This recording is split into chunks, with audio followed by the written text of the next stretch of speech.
Hello there and welcome to Biology with Charles, where curiosity gets cosy and science takes the scenic route to slumber. Tonight's gentle journey is all about a question that has followed human beings for a very long time, whether whispered in temples, written in myths, tested in laboratories, or simply wondered about in the quiet stretch before sleep. Why can't we live for 1,000 years? What is it exactly that stops us? Why does the body keep such careful count, as if it were running a private little ledger, quietly noting every repair, every strain, every passing season? It does seem a bit unfair, really.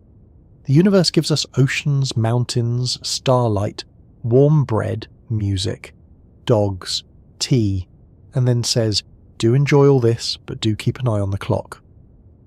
Before we settle into that question, I'd love to know where in the world you're listening from tonight, and what time is it for you right now. It feels strangely fitting, doesn't it, to begin a story about the limits of life by asking about the hour. Each of us arrives here from a different place, at a different point in the day, carrying a body that has already kept time in ways we rarely notice. If you find this soothing, interesting, or simply a pleasant way to let your thoughts loosen after a long day, I'd be very grateful if you gave the video a like and maybe subscribed. It helps this quiet little corner of science reach other people who might also want something calm to listen to before sleep. Now then, get comfortable, let your breathing slow a touch, and let's begin with the simple fact that human beings have never been especially good at accepting an expiration date. There is something very human about looking at time and immediately wanting more of it. More summers, more mornings, more chances to get things right, more evenings at the table with people we love, more time to learn, to wander, to repair, to laugh, to rest, to say what we meant to say. Even the people who claim to be perfectly content with life, as it has often become a bit less philosophical when faced with the idea of leaving it. Most of us, given the option, would at least be tempted by a few extra decades. And once the imagination gets going, it is rarely modest. We do not dream of living to 112 and quietly stopping there with dignity and a cardigan. No, the mind tends to leap. A few centuries sounds better. 1,000 years sounds magnificent. A full millennium.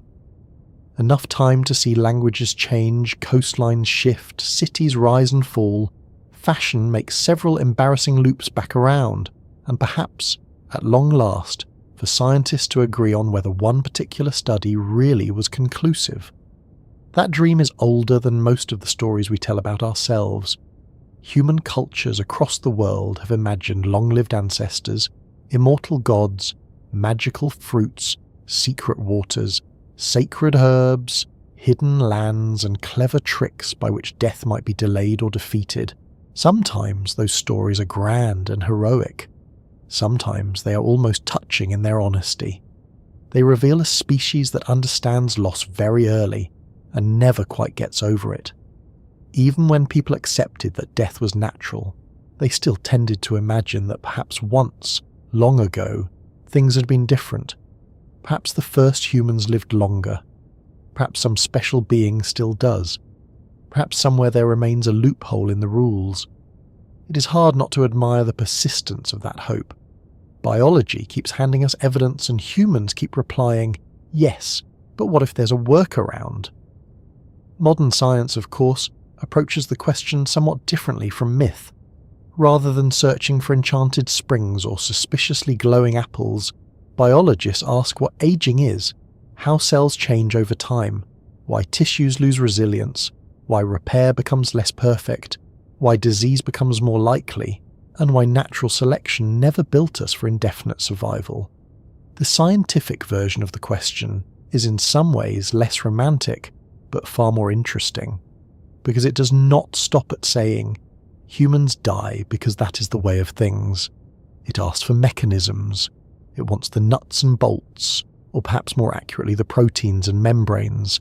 It asks what wears down, what accumulates, what fails, what compromises are built into the system, and what limits are written not as dramatic pronouncements, but as 1,000 tiny negotiations happening inside the body every moment of every day. And this is where the subject becomes more surprising than it first appears. Because if you ask why we cannot live for 1,000 years, the answer is not a single villain hiding in the shadows. There is no one master clock deep in the chest with a note attached saying, "Out of service at 120, terribly sorry." The body is not a candle with a fixed amount of wax, nor a machine with one obvious part that can simply be replaced.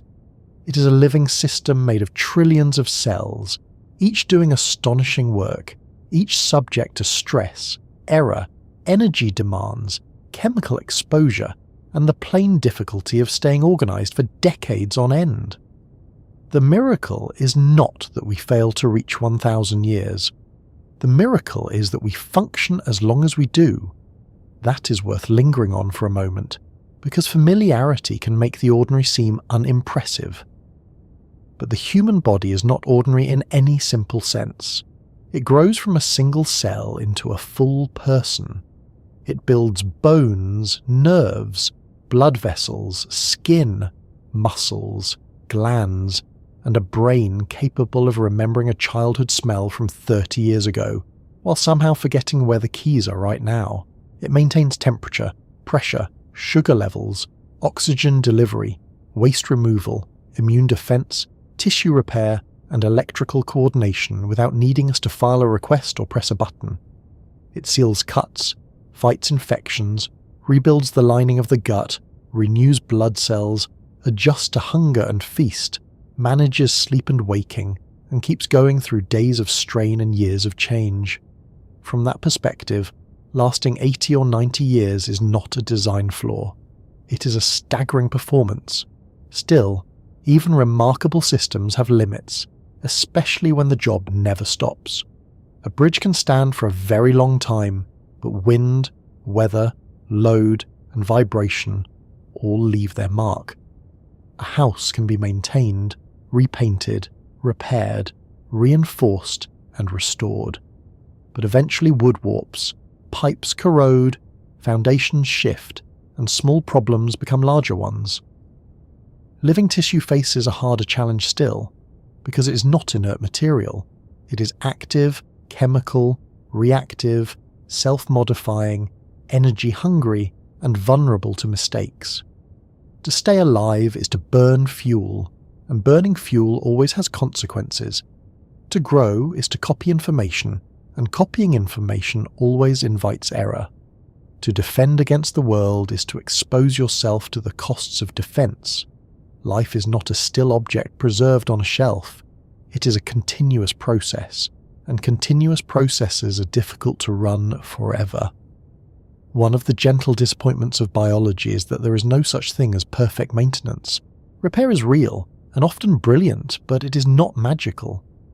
When DNA is damaged, cells can fix much of it, but not all of it. When proteins misfold, systems exist to refold or remove them, but not always in time.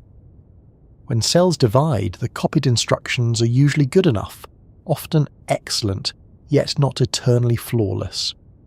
When immune cells patrol the body, they can identify threats with astonishing precision, but sometimes they miss, sometimes they overreact, and sometimes they grow confused by age or circumstance. Even at the best of times, the body is not preserving a pristine original. It is managing change, containing damage, and preserving function well enough to continue.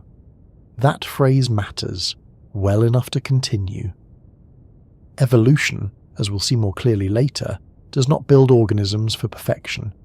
It builds for success under real conditions, and success in biology usually means surviving long enough to grow, reproduce, care for offspring if necessary, and contribute genes to the next generation. Beyond that, the pressure becomes weaker. This may sound a little cold, but evolution is not an engineer with sentimental preferences. It is an outcome of selection. Traits that help early survival and reproduction can spread even if they create problems later in life. That means the body is wonderfully capable, but not built for endless durability.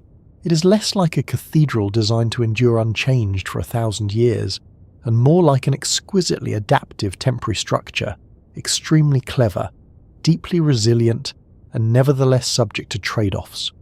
Trade-offs are everywhere in biology. Energy spent on growth cannot also be spent on repair. A rapid immune response can save your life, but chronic inflammation can quietly damage tissues over time. Cells that divide freely help with renewal and healing, but uncontrolled division is cancer. Cells that stop dividing can prevent cancer, but too many of those cells contribute to aging and tissue decline. Strong early reproduction may come at the cost of late maintenance. Tight metabolic control can protect one system while straining another. The body is not choosing between good and bad options. It is constantly balancing competing needs. That is one reason why the dream of a 1,000-year life turns out to be more complicated than simply fixing aging. There may not be one thing to fix. There may be many interacting limitations, each tied to the solutions that made life possible in the first place. And yet it is easy to see why the fantasy remains so appealing. 1,000 years sounds like enough time to become wise, truly wise, not just older. Enough time to master several crafts, learn a dozen languages, read every shelf you meant to read, and maybe even understand your own family. Enough time to watch science unfold not as a sequence of headlines, but as a long, patient conversation across generations. Enough time to recover from mistakes, to become gentler, to lose your hurry. There is a sweetness in that idea, but biology raises awkward follow-up questions. Could a brain store 1,000 years of memory without becoming crowded, confused, or transformed beyond recognition? Could joints endure it? Could the cardiovascular system? Could immune function remain sharp but not destructive? Could cancer be held off not just for decades but centuries? Could tissues renew without drifting into chaos? Could metabolism continue without accumulating irreparable harm? Could the very systems that preserve life do so indefinitely without eventually undermining the balance they maintain? Even before we answer those questions in detail, we can feel the challenge. Living longer is not the same as pausing a clock. A living body must keep doing the work of life the entire time. Blood must move, neurons must fire, proteins must fold, waste must be cleared, stem cells must replenish tissues, DNA must be protected and repaired, damaged cells must be removed, and countless molecular conversations must continue with extraordinary accuracy. Not once, not for a weekend, not for a long holiday, but every second for centuries. It is difficult enough to keep a city running for a year without blackouts, leaks, shortages, miscommunication, corrosion, and the occasional baffling administrative mistake. The body is more complex than any city we have built, and it must run itself from within. There is also the matter of outside forces. We tend to imagine longevity as a problem of inner design alone, but real bodies live in real environments. Radiation from sunlight damages DNA. Pollutants and toxins can burden organs. Infections challenge immunity. Diet affects metabolism. Stress changes hormones and inflammatory patterns. Sleep shapes repair, memory, and immune function. Accidents happen. Even if the body were better designed for long maintenance, it would still be negotiating with the world day after day. 1,000-year life would require not just slower aging, but a level of resilience against injury, infection, mutation, and environmental wear that human biology does not currently possess. Even so, the scientific study of aging is not gloomy. Quite the opposite. It is one of the most fascinating areas in biology because it sits at the crossroads of so many big questions. What counts as damage? What counts as adaptation? Why do some species live dramatically longer than others? Why do tiny changes in genes or metabolism sometimes alter lifespan in worms, flies, or mice? Why are there animals that seem unusually resistant to cancer, unusually slow to age, or unusually good at repair? Why do humans live longer now than in the past? And what part of that comes from slowing aging itself versus simply avoiding early death?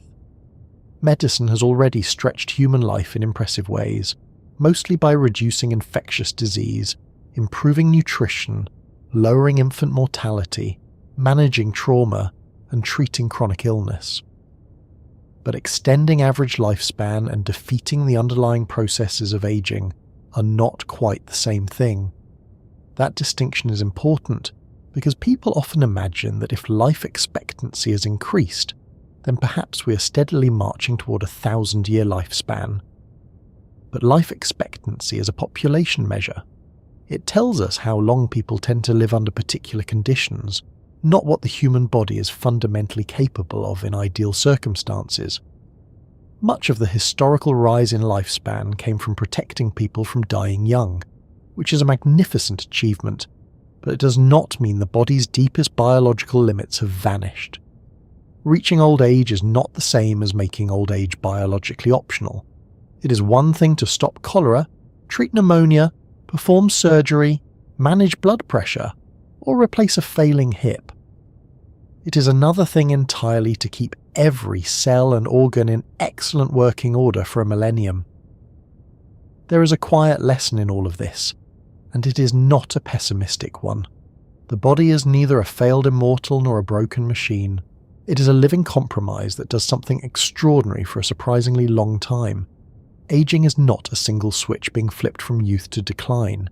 It is a gradual shift in the balance between damage and repair, resilience and fragility, replacement and loss, order and disorder.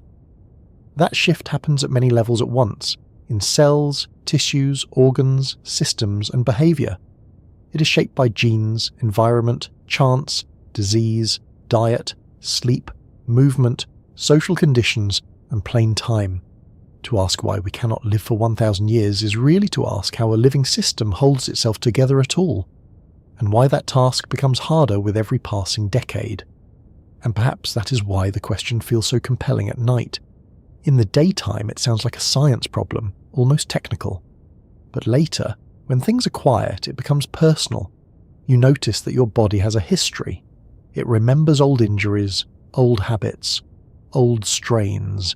It changes its pace. Sleep matters more. Recovery takes longer. The future becomes something you feel not just in calendars, but in the body itself. None of this is dramatic at first. It is subtle. A little less spring in the joints, a little more caution, a little more respect for a proper mattress and decent lighting. The body does not usually announce its limits with trumpets. It hints. It negotiates. It says, very politely at first, that nothing living remains untouched by time. So tonight we begin there, with the old human wish for more life and the biological reality that life has boundaries. In the hours ahead of this story, we'll move closer to those boundaries. We'll look inside cells and find that aging begins at a scale so small it would once have seemed invisible. We'll see how damage accumulates, how repair systems help and then falter, how chromosomes carry little signs of cellular history, how organs differ in vulnerability, and how evolution, without ever planning any of it, shaped bodies that are excellent at surviving for a while, and much less suited to surviving forever. We'll also meet some creatures that play by rather different rules, and we'll ask what modern medicine can and cannot realistically do about the limits built into us. Because if immortality is not on offer, the science of longevity still has a great deal to say about why we age, how we might age better, and why 1,000 years remains, for now at least, outside the terms of our biology. For the moment, though, it is enough just to sit with the question a little longer, not as a complaint, and not as a grand tragedy, but as a puzzle. Why does a body so intricate, so adaptive, so determined to survive still fail to go on indefinitely? Why do repair and renewal never quite win outright? Why does life, which fights so hard to continue, also carry within it the seeds of its own limit? Those answers begin in the smallest working parts of us, in cells that divide, copy, mend, communicate, specialize, and sometimes make tiny mistakes that no one notices at first, not until those little changes start to add up in the most patient arithmetic biology has. There is a curious habit that seems to follow human beings wherever they go. Give us a little time and we ask for more. Give us a harvest and we plan for next year. Give us youth and we look nervously over its shoulder. Give us a good long life, And somewhere in the back of the mind, very quietly at first, comes the thought that perhaps it still is not enough. Not because we are uniquely ungrateful, though we do have our moments, but because consciousness does something unusual. It lets us know that time is passing while we are still inside it. A tree does not appear to sit in philosophical distress about next autumn.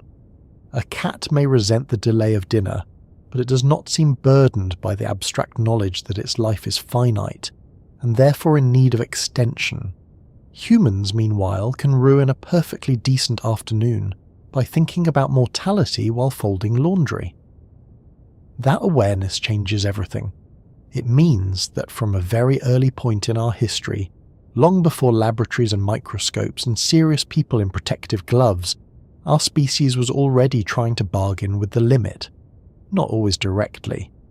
Sometimes the wish for more life appeared as a wish for youth, or healing, or divine favour, or access to some hidden substance that would keep decay politely outside the door.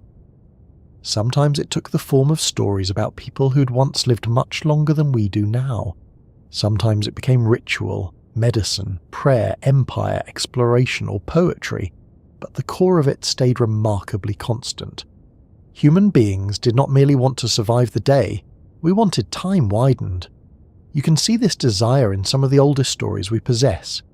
Again and again, ancient traditions imagine a lost age in which humans or human-like figures lived for far longer than they do now. There is something almost comforting about that pattern. It suggests that the complaint is old enough to be traditional. One culture imagines distant ancestors with astonishing lifespans. Another tells of heroes searching for a plant, a spring, or a secret knowledge that will defeat death. Another places immortality among the gods, always close enough to describe but never quite available to ordinary people. These stories differ in tone, but they share a structure. Human life is felt to be too short, and somewhere beyond reach lies a remedy. One of the most revealing features of these stories is that they rarely treat long life as simple greed. It is not usually presented as the wish of a villain twirling a moustache and demanding another 9 centuries for dramatic effect. More often it is tied to grief, fear, love, unfinished work, or the raw difficulty of accepting loss. A king wants to outwit death after seeing a friend die. A seeker searches for wisdom because ordinary time feels insufficient to understand the world. A ruler commissions alchemists because power itself cannot prevent the body from changing. A parent prays for health not as an abstract luxury, but because attachment makes finitude feel unbearable. The dream of extended life is emotional before it is scientific. It begins in the ordinary ache of wanting the people and places of life to remain. That is part of why the old myths remain so recognizable even now. Strip away the magical plants, divine punishments, sacred mountains and glowing elixirs, and very often what remains is a familiar human reaction. Someone learns, or is forced to notice, that death is not just something that happens to others. Suddenly food tastes different. Sunlight looks different. Time itself looks different. What had been a background fact becomes the central problem. The person goes in search of an exception. That impulse is so enduring that even in a modern world of cellular biology and statistical medicine, the basic emotional script is unchanged. We still search for exceptions. We simply dress them in more technical language. It is tempting to think that people in the past were uniquely dreamy about all this, as if ancient and medieval humans spent their time chasing enchanted remedies, while we, wise modern creatures that we are, pursue only sober evidence. But that's a little flattering to us. The truth is more continuous. Older cultures tried herbs, diets, rituals, spiritual disciplines, minerals, and alchemical preparations because they were working with the frameworks available to them. Some of those efforts were misguided, some were dangerous, some were surprisingly observant in practical ways. Many traditional medical systems noticed that lifestyle, food, sleep, movement, and emotional state affected health and longevity, even if they did not describe the mechanisms in modern terms. Their interpretations could be cosmological or symbolic, But the underlying desire was not irrational. If life can be supported, perhaps it can also be prolonged. And sometimes the pursuit of long life drifted into the wonderfully alarming territory where hope outran judgment. History offers no shortage of people swallowing substances that, in hindsight, were excellent at shortening life while allegedly extending it. Various elixirs promised youth and delivered poisoning. Precious metals and strange compounds entered the body under the lofty banner of vitality. It is one of the more ironic patterns in our species.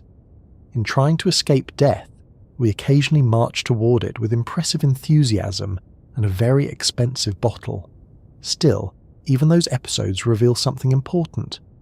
The wish for more time was strong enough to make people experiment, travel, spend fortunes, and trust questionable advice from men who looked deeply confident and smelled faintly of furnaces. Religion too shaped the dream, though not always in the same way. In some traditions, the answer to limited human life was not earthly extension but transcendence. The problem of mortality was real, but its solution lay beyond the ordinary body. Eternal life, resurrection, liberation, rebirth, union with the divine, or escape from the cycle of decay offered ways of imagining continuity that did not depend on keeping the same organs running forever. This is worth noticing because the human desire for more time is not always a desire for more years, in exactly the same biological form. Often it is a desire not to be erased, to continue, to matter beyond one brief stretch of breath and memory. Biological longevity is one version of that wish, but not the only one. Even so, earthly long life kept its hold on the imagination. Part of the reason is simple enough. Spiritual answers may comfort, inspire, or structure meaning, but knees still creak, faces still age, and funerals still happen. The body insists on being included in the conversation. No amount of philosophy quite erases the immediate appeal of remaining healthy, capable, and present in the world a while longer. It is one thing to speak nobly about the natural order. It is another to decline an extra 50 years of good health if they were somehow offered with no unpleasant side effects and only very mild paperwork. As human societies became more organized and literate, the dream of longevity took on more practical forms. Rulers wanted it because power sharpens the fear of losing power. Scholars wanted it because knowledge expands faster than one lifetime can absorb. Artists wanted it because work remains unfinished. Physicians wanted it because healing already leaned in that direction. Merchants wanted it because prosperity tends to make the future feel attractive. Ordinary people wanted it for ordinary reasons, which are often the strongest reasons of all: to see children grow, to remain beside a spouse, to avoid pain, to have one more spring, one more harvest, one more year in the home one knows well enough to walk through in the dark. This is where it becomes clear that the dream of 1,000 years is not really about the number alone. A millennium is almost too large to picture emotionally. It works as a symbol, a way of saying not just longer, but vastly longer. Longer than expectation, longer than custom, longer than the body seems willing to allow. It represents abundance in time, freedom from hurry, relief from the cramped feeling that life asks for maturity just when youth is ending, wisdom just when energy is beginning to fade, and patience just when years begin to feel visibly numbered. To dream of 1,000 years is in part to dream of escaping that compression, and yet humans are wonderfully contradictory on this subject. We claim to want endless time, but much of daily life is spent trying to speed things up. Faster travel, faster communication, faster cooking, faster work, faster entertainment, faster results. We complain about long meetings, long lines, long winters, long speeches, and slow internet. Then, when confronted with the length of a human life in the abstract, we insist it is terribly short. The species that invented both the hourglass and the express checkout is not always internally consistent. Still, that contradiction tells us something useful. What we want is not mere duration in the empty sense. We do not simply want more minutes of boredom. We want more living time, more meaningful time, more time that feels inhabited. That distinction becomes especially important once medicine begins to improve. In older periods, the dream of long life was often inseparable from the dream of surviving childhood, surviving infection, surviving childbirth, surviving injury, surviving winters, surviving the sort of tooth problem that could once become a life problem with upsetting efficiency.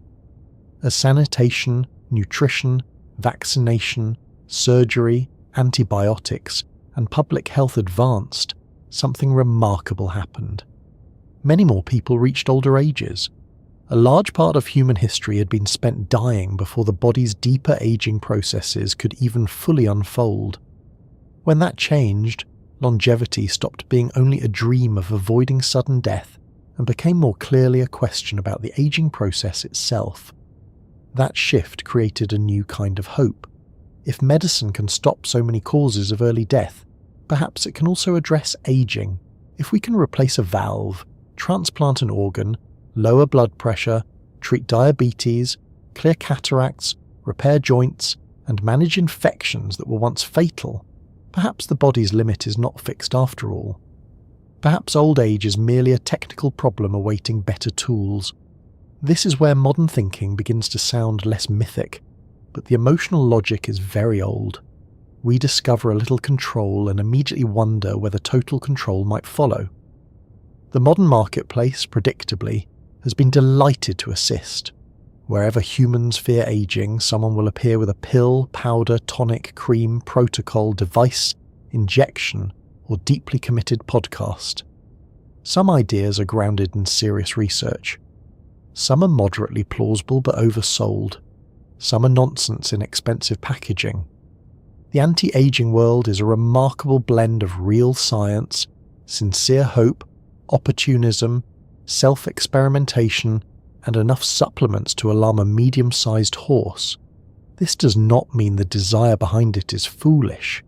It means the desire is powerful enough to attract both careful investigators and enthusiastic nonsense merchants in equal measure. What makes the modern dream especially interesting is that it now rests partly on genuine biological discoveries. We know far more than earlier generations about cells, genes, metabolism, inflammation, DNA damage, stem cells, and the mechanisms by which aging unfolds. We have found pathways that influence lifespan in worms, flies, mice, and other organisms.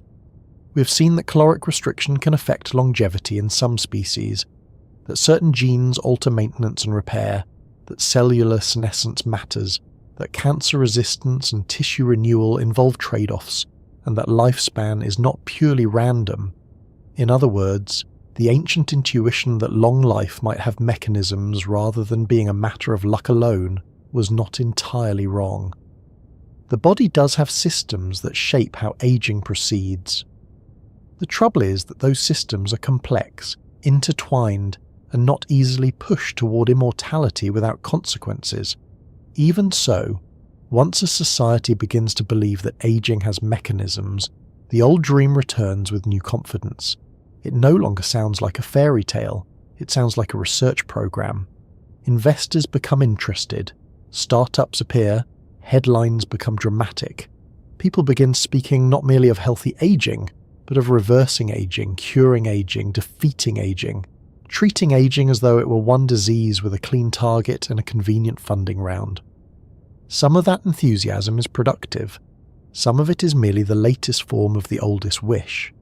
Science progresses best when curiosity is paired with patience, but humans tend to prefer breakthroughs by Thursday. There is also a social dimension to all this that cannot be ignored. The desire for more time is rarely just about the self in isolation. It is bound up with status, memory, legacy, and inequality. In many eras, the pursuit of longevity was a privilege of those who had resources to spare. Better food, safer housing, cleaner conditions, access to healers or physicians, freedom from exhausting labour, and later access to medical care all made longer life more available to some than others. Even today, lifespan is shaped not only by biology but by wealth, stress, education, exposure, violence, work conditions, and social support.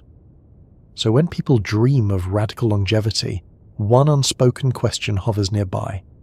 Who gets the extra centuries? The human imagination likes to picture the fountain of youth as a magical public amenity, perhaps beside a pleasant grove. History suggests it would more likely become a premium subscription service. Still, behind all the myths and markets and medical ambitions lies something more intimate and sympathetic. Human beings want more time because time allows relationship, skill, recovery, and understanding. A child wants tomorrow because tomorrow contains play. A young adult wants years because years contain possibility. A parent wants time because children grow. An older person wants time because the world, for all its sorrows, has become dearer, not less dear. Even regret fuels the wish. More time means another chance to do differently. Another chance to repair what pride, fear, haste, or ignorance once damaged. That may be one reason why the fantasy of radical longevity becomes stronger, not weaker, with maturity. Once life is understood better, it often feels more worth keeping. There is a gentle irony in that. When people are young, they often spend time carelessly because it seems abundant. Later, when time is felt more sharply, it is also valued more keenly. The dream of 1,000 years may therefore say less about greed than about belated appreciation. It is the mind discovering the worth of life just as it becomes impossible to mistake life for endless. That can sound sad, but it is also revealing. It tells us that the wish for long life is not merely an animal reflex, it is a judgment. Life, for all its inconvenience, confusion, paperwork, heartbreak, chores, taxes, and recurring need to decide what to make for dinner, is judged worth extending. And yet the dream remains a dream because biology keeps answering with a firm but fascinating no, or at least not like that, not easily, not now, and perhaps not ever in the form we imagine.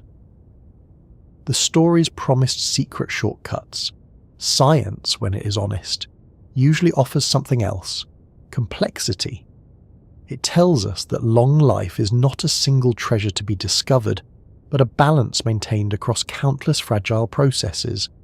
It tells us that the body is not withholding eternity out of spite, but because living systems carry costs. To remain alive is to use energy, to copy molecules, to manage waste, to survive damage, to avoid cancer, to preserve function, to repair without overgrowing, and to adapt without losing coherence. Those demands do not vanish just because we desire more years. Still, desire matters. In a way, it is the engine of the whole inquiry. Humans have always wanted more time, and because of that, we observed, experimented, imagined, prayed, measured, argued, and eventually built sciences around life itself. The dream of longevity has sometimes misled us, but it has also pushed us to understand nutrition, disease, sanitation, development, aging, and repair. The wish may be ancient, but it has not been useless. It has helped turn fear into investigation. So the old dream remains with us, dressed in different clothing depending on the age. In one century it carries a sacred herb, in another it carries an alchemical flask, in another it arrives in a physician's bag, in another it speaks in the language of stem cells, gene expression, senescent cells, and epigenetic marks. The desire is recognizably the same. We want more life because we know what life contains, and because once something is loved, its limit becomes difficult to accept with complete serenity. That is why the question cannot stop at myth or hope alone. If humans have always wanted more time, the next step is to ask what time does to the body while we're busy wanting it, not in the grand language of legend, but in the quiet daily labour of living tissue. Because the real obstacle to 1,000-year life is not a missing potion or a lost map. It is the slow, cumulative work of aging itself, carried out cell by cell, repair by repair, mistake by mistake, until the body begins to show that even the most elegant biological systems are not built to hold their original form forever. and that story begins in the body's smallest living units. If we want to understand why humans cannot live for 1,000 years, we have to move past the old idea that aging is a single event, like a switch being flipped somewhere deep inside the chest at a certain age. It is not that neat, and it is not that dramatic. Aging is less like a bell ringing and more like a long, quiet shift in the body's ability to keep itself in good working order. It happens gradually, unevenly, and at many levels at once. Inside us, every day, cells are dividing, repairing, clearing waste, copying DNA, producing energy, building proteins, replacing damaged parts, responding to stress, and trying very hard to preserve the balance required for life. When we are young, those systems are generally very good at the job. Not perfect, but strong, flexible, and quick to recover. With time, that balance becomes harder to maintain. Damage accumulates a little faster than it can be cleared. Repairs become a little less exact. Communication between cells becomes a little less reliable. Tissues become a little less resilient. None of this usually happens all at once. The body does not send a formal letter. It simply becomes, year by year, a bit less able to do everything as cleanly as it once did. That is what aging really is in biological terms, not just the passing of years, but the gradual decline in the body's capacity to maintain itself. And that distinction matters. A calendar measures time from the outside. Biology measures time from the inside by wear, repair, replacement, and resilience. Two people can be the same age on paper and very different in how their bodies are functioning. One may recover quickly, think clearly, maintain muscle, control blood sugar, sleep well, and resist disease.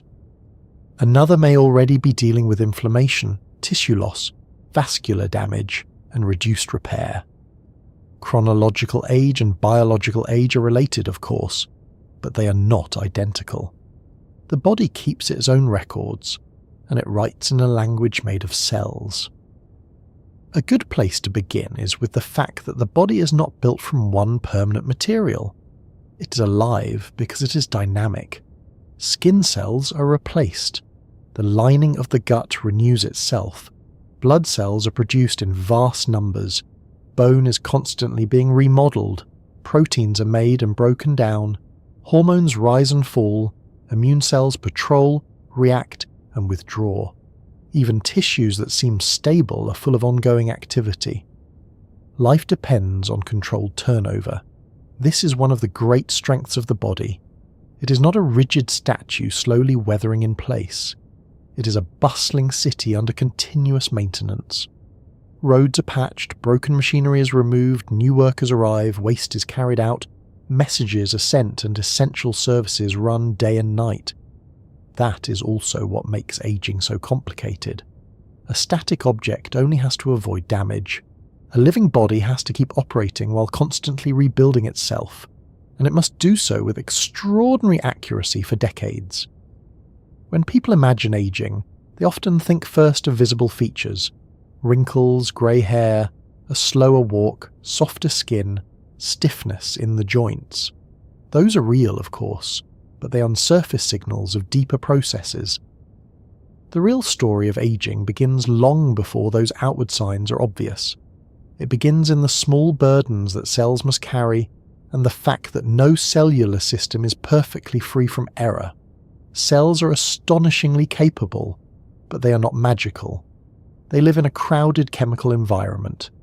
They are exposed to heat, mechanical stress, radiation, toxins, metabolic byproducts, immune signals, hormones, and fluctuations in nutrients and oxygen.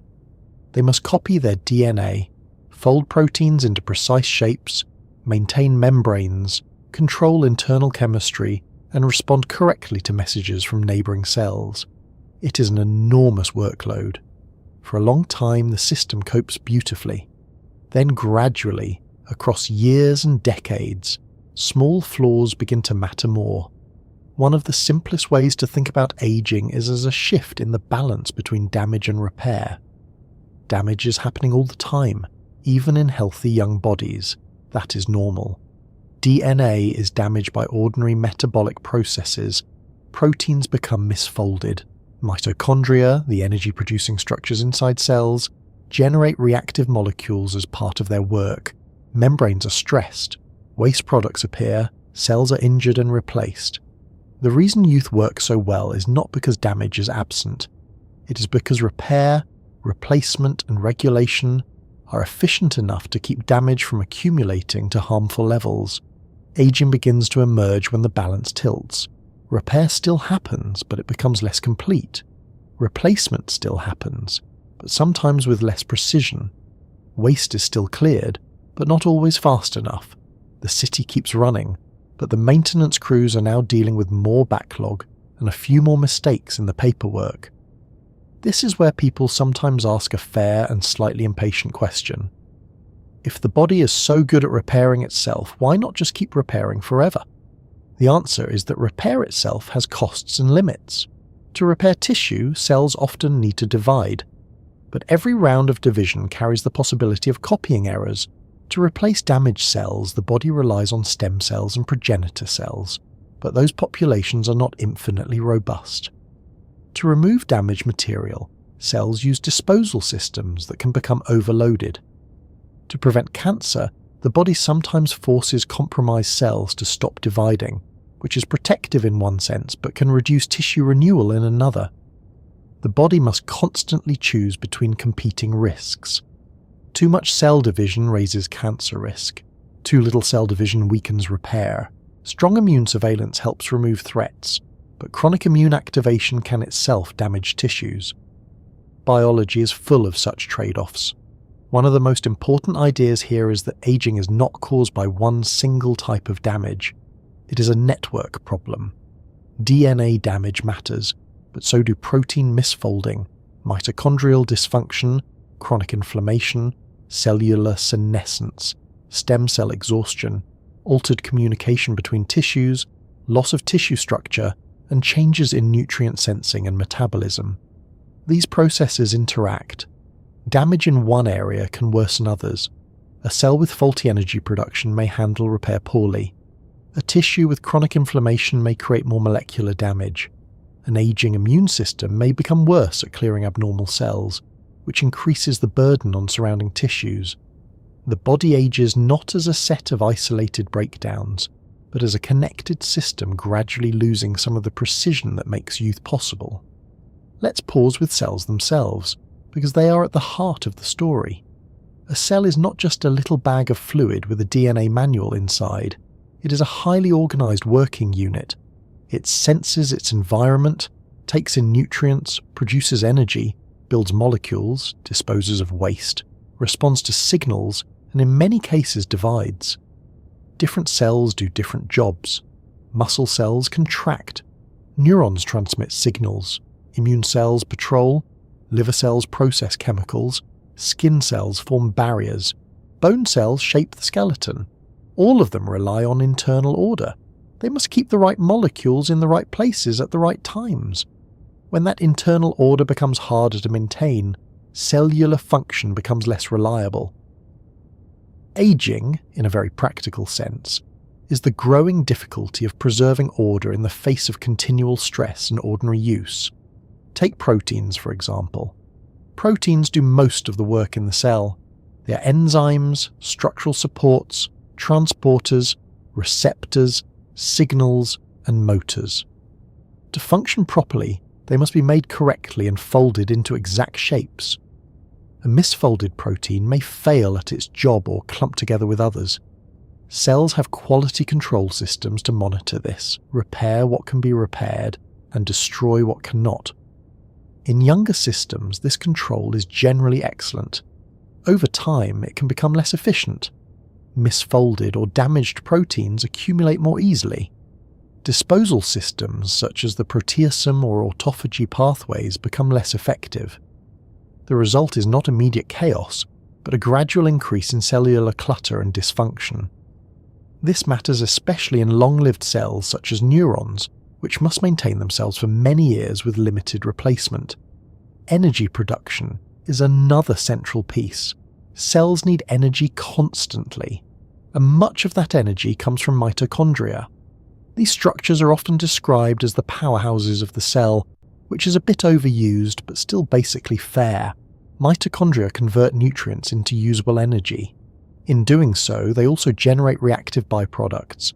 Cells are equipped with ways to manage those byproducts, but over time, mitochondrial function can decline. Damaged mitochondria may produce energy less efficiently and create more stress. Poor energy production then affects repair, communication, and waste removal. It becomes harder for cells to do everything they need to do. A young body often handles this well. An older body can begin to show the cost in reduced endurance, slower healing, and weaker resilience under stress. Then there is the issue of DNA, which understandably receives a great deal of attention because it contains the instructions for life. DNA is not sitting in the nucleus under perfect museum conditions. It is constantly under assault from ordinary metabolism, environmental exposure, replication errors, and chemical insults. The body has sophisticated DNA repair systems, and they work remarkably well. But remarkably well is not the same as endlessly flawless. Small errors can persist.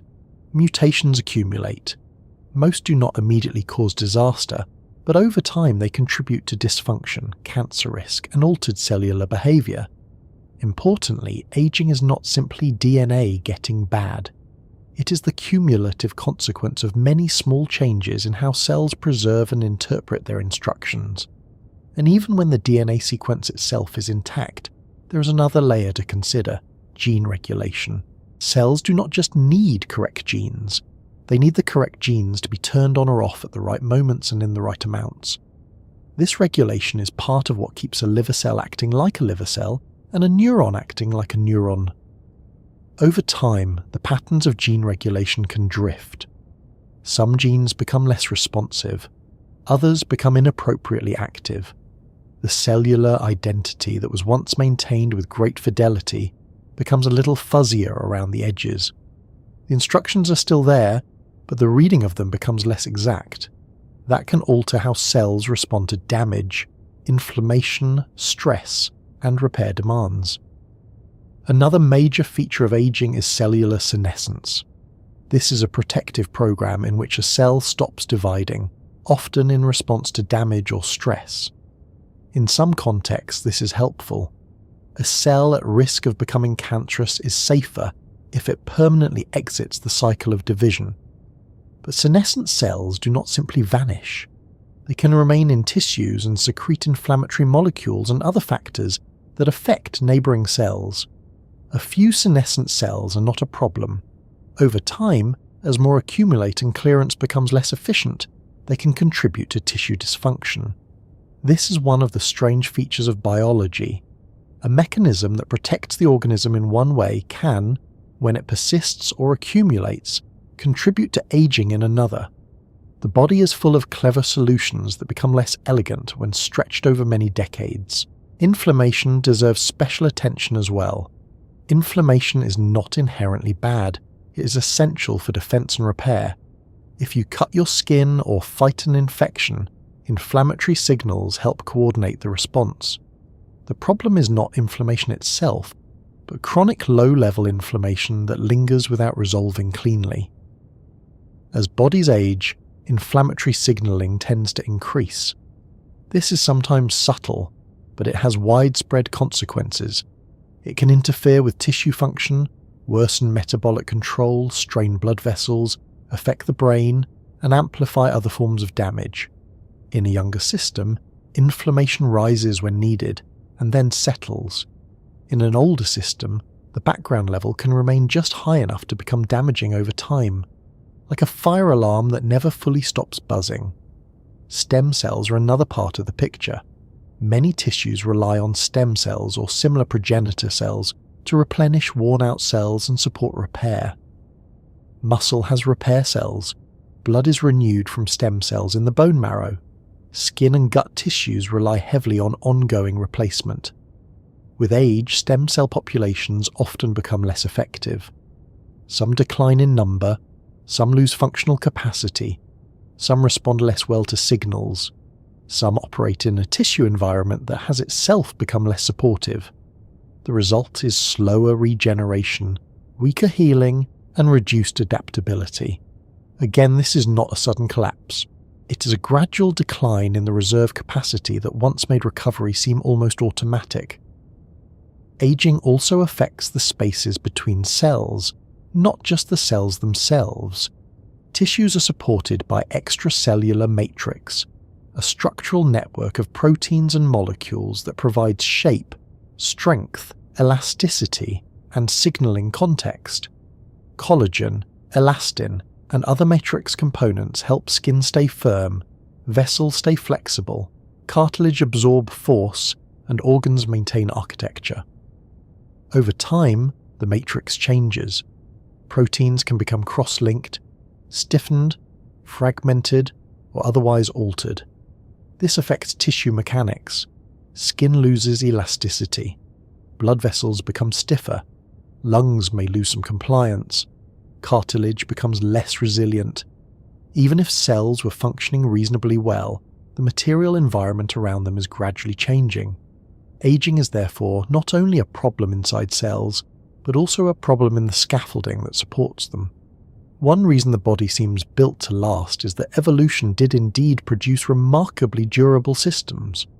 Bones can withstand decades of loading. The heart can beat billions of times. The brain can preserve memories across much of a lifetime. The immune system can recognize and adapt to threats with extraordinary sophistication. Yet, built to last is not the same as built without end. The body is built to function long enough to succeed in biological terms, and under good conditions it can go far beyond the minimum. But that does not mean it carries infinite reserves. Repair systems, structural materials, and regulatory networks all have limits. They evolved under pressures that favoured successful survival and reproduction, not permanent maintenance. It is also important to understand that aging is uneven. Different tissues age at different rates and in different ways. The skin's visible aging does not perfectly predict the state of the heart. The immune system may show signs of decline while some cognitive functions remain strong.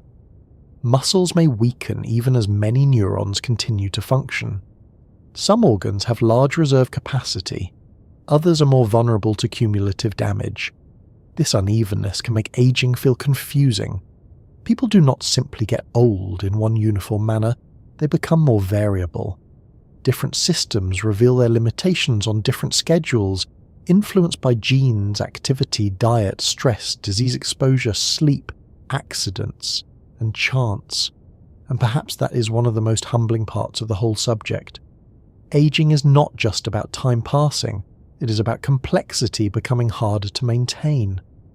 A young body is not immortal, but it has abundant redundancy, flexibility, and repair capacity. An older body often still functions impressively, but with less margin for error. Stresses that were once easily absorbed may now leave a mark. Illnesses may take longer to recover from. Sleep loss, inactivity, poor diet, or chronic stress may carry greater cost. The organism is still alive, still organized, still adaptive, but more effort is required to maintain the same level of stability. This is why the dream of a 1,000-year life runs into such hard biological reality. To live that long, it would not be enough merely to avoid one disease or patch one organ. The body would need to preserve cellular accuracy, repair capacity, energy production, immune balance, structural integrity, and gene regulation not just for decades, but for centuries. It would need to prevent cancer while maintaining tissue renewal. It would need to clear damage without harming healthy cells. It would need to hold the line against entropy at a level evolution never prepared us for. That is an enormous ask. The more closely we examine the body, the more astonishing its existing longevity appears, and the more understandable its limits become. So when we say the body is built to last, that is true. It is resilient, adaptive, self-repairing, and capable of extraordinary endurance. But it is also built inside the rules of biology, where every act of living generates some wear, every repair has costs, and every system must compromise between competing dangers. Aging is what happens when those compromises, managed successfully for many years, gradually become harder to sustain. The body remains brilliant, but brilliance under continuous strain is not the same as permanence. And once we see aging that way, as the slow accumulation of small burdens across cells and systems, it becomes easier to understand why the next part of the story matters so much, because those small burdens do not stay abstract for long. They gather, quietly and steadily, in the daily damage that every cell must carry no matter how carefully life is lived. If aging is the gradual decline in the body's ability to maintain itself, then the next step is to look at what the body's actually trying to maintain against. And the answer, a little inconveniently, is nearly everything. Life is not a calm state of perfect preservation. It is an active, chemical, physically demanding business. Every cell in your body is doing work all the time, and work has consequences.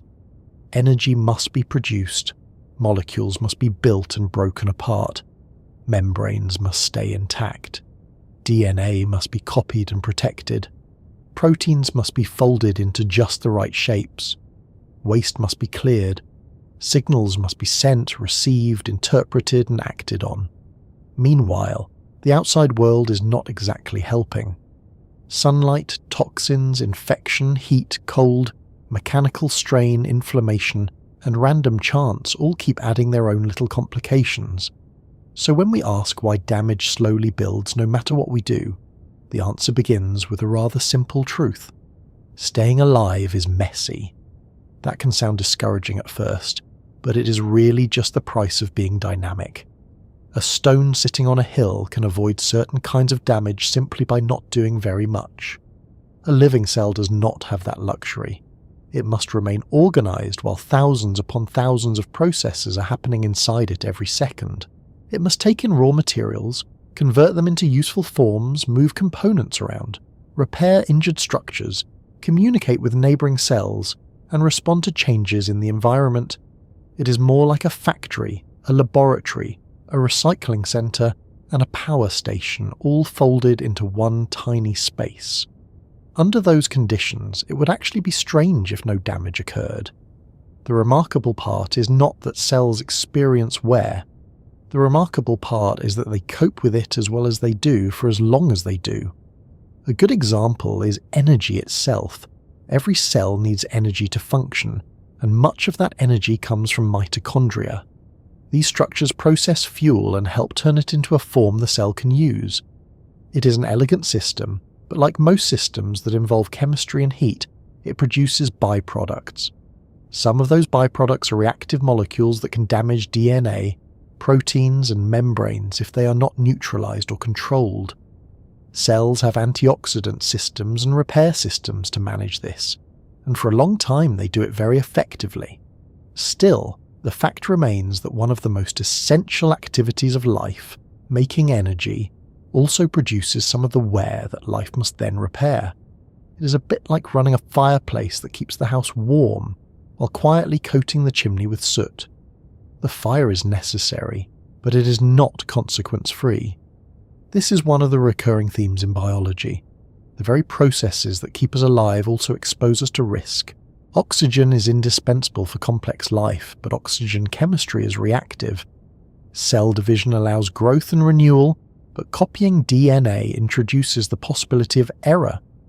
Immune defense protects us from infection, but inflammation can injure tissues.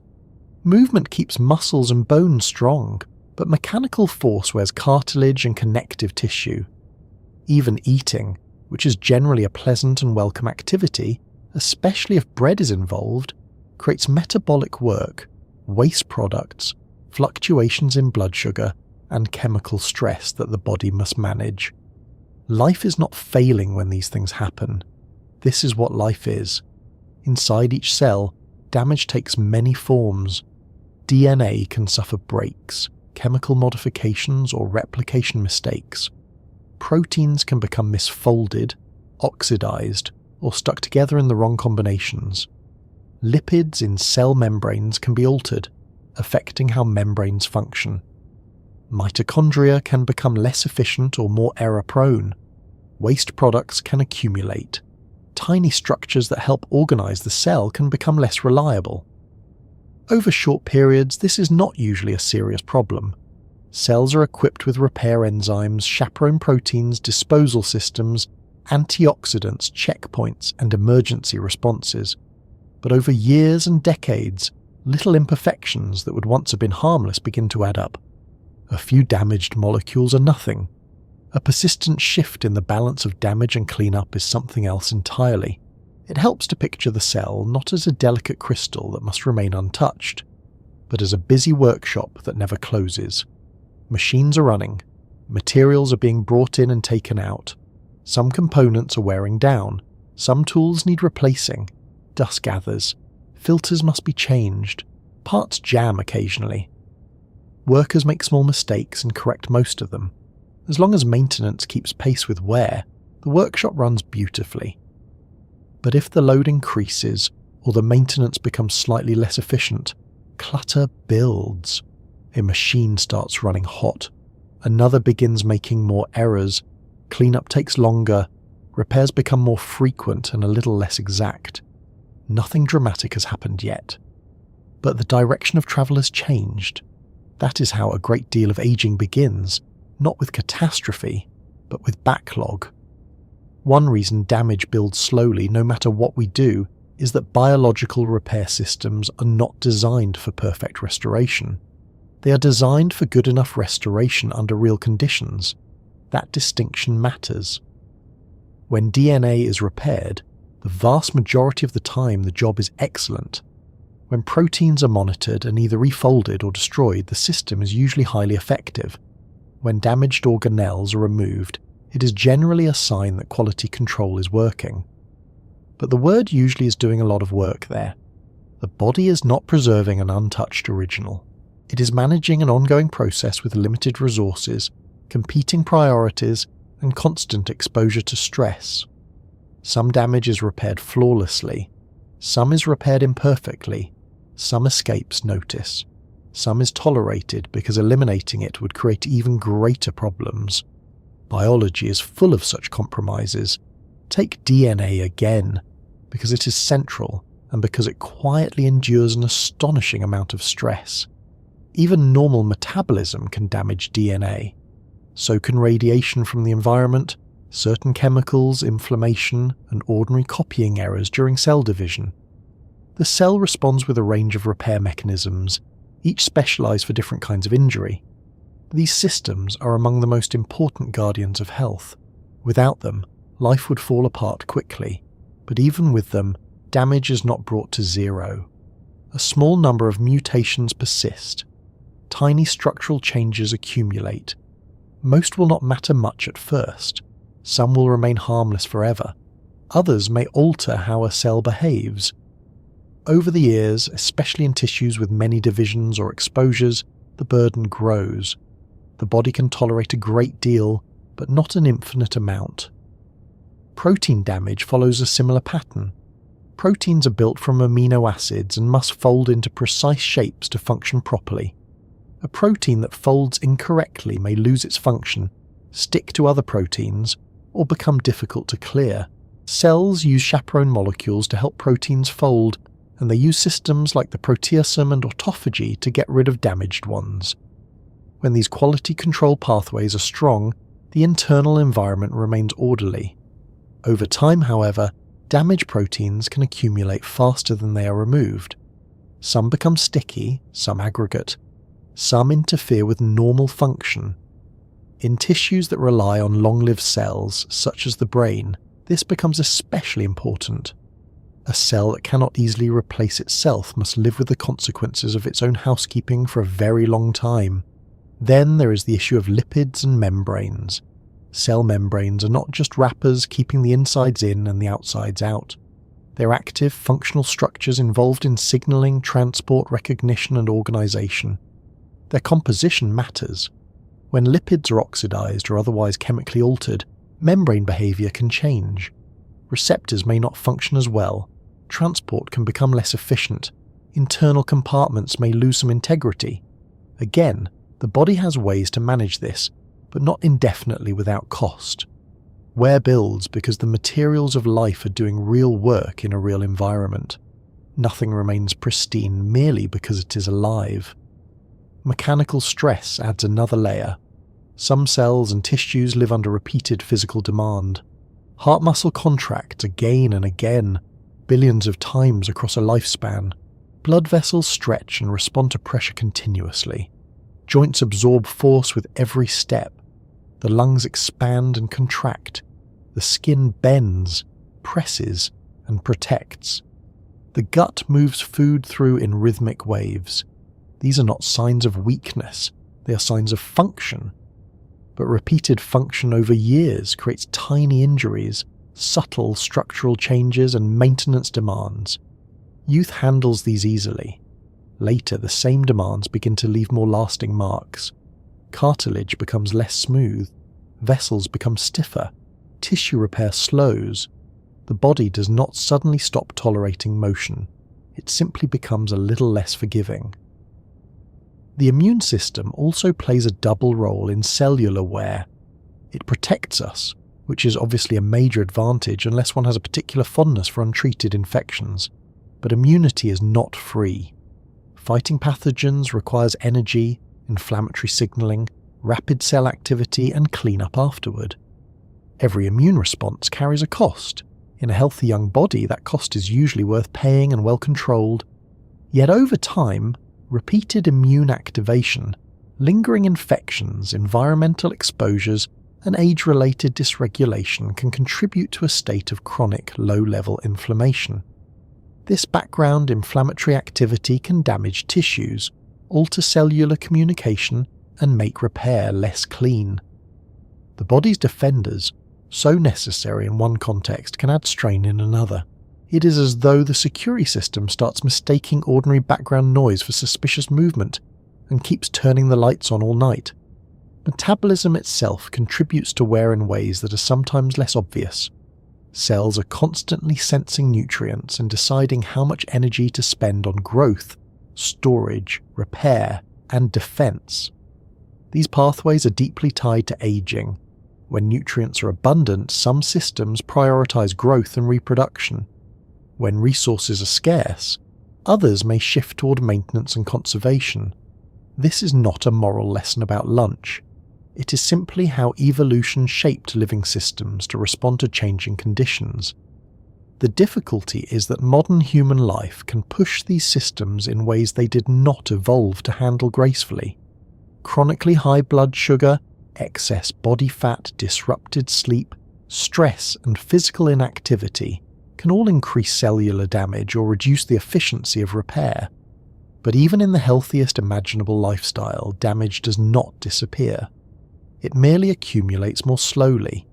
That is an important point because people often want a reassuring rule that will eliminate aging if followed faithfully enough.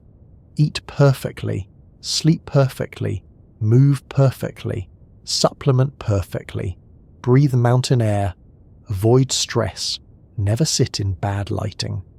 Perhaps develop the habits of a monk and the biomarkers of a dolphin. Health absolutely matters. It can reduce damage, improve repair, and lower the risk of disease. But no lifestyle, however admirable, suspends biology altogether. You can support your cells. You cannot ask them to resign from chemistry. Damage builds no matter what we do, because life is a process of continual transformation, and transformation always leaves traces. There is also plain chance. Not all cellular damage is earned in some moral or behavioral sense. Some of it is stochastic, which is the scientific way of saying that randomness is involved, and biology, like the rest of reality, is not obliged to behave like a tidy instruction manual. Two cells in the same tissue, exposed to the same general environment, may accumulate slightly different damage over time, simply because molecules collide, reactions occur, and copying events do not unfold identically. Chance affects which mutations arise, which damage proteins persist, which cells are cleared, and which small defects expand into larger problems. This randomness helps explain why aging is so variable from one person to another, and even from one tissue to another within the same person. The body is governed by rules. Yes, but it is also populated by countless tiny events whose outcomes cannot all be predicted with comforting precision. One of the body's most impressive responses to this challenge is redundancy. Many systems have spare capacity. The liver can keep functioning even when part of it is damaged. The kidneys have more filtering capacity than we use at baseline. Bones can be stronger than the minimum required for ordinary life. The cardiovascular system can compensate for losses up to a point. This is one reason aging can remain hidden for so long. Damage may be accumulating for years before function noticeably declines because the body has reserve. But reserve is not the same as immunity. It means the system can absorb wear without immediate failure. Over enough time, though, reserve decreases. The hidden burden becomes harder to hide. What seemed like sudden decline is often the moment when accumulated damage finally crosses a functional threshold. Another reason damage slowly builds is that cleanup systems themselves age. Cells do not just accumulate wear. The very machinery used to manage wear becomes less effective.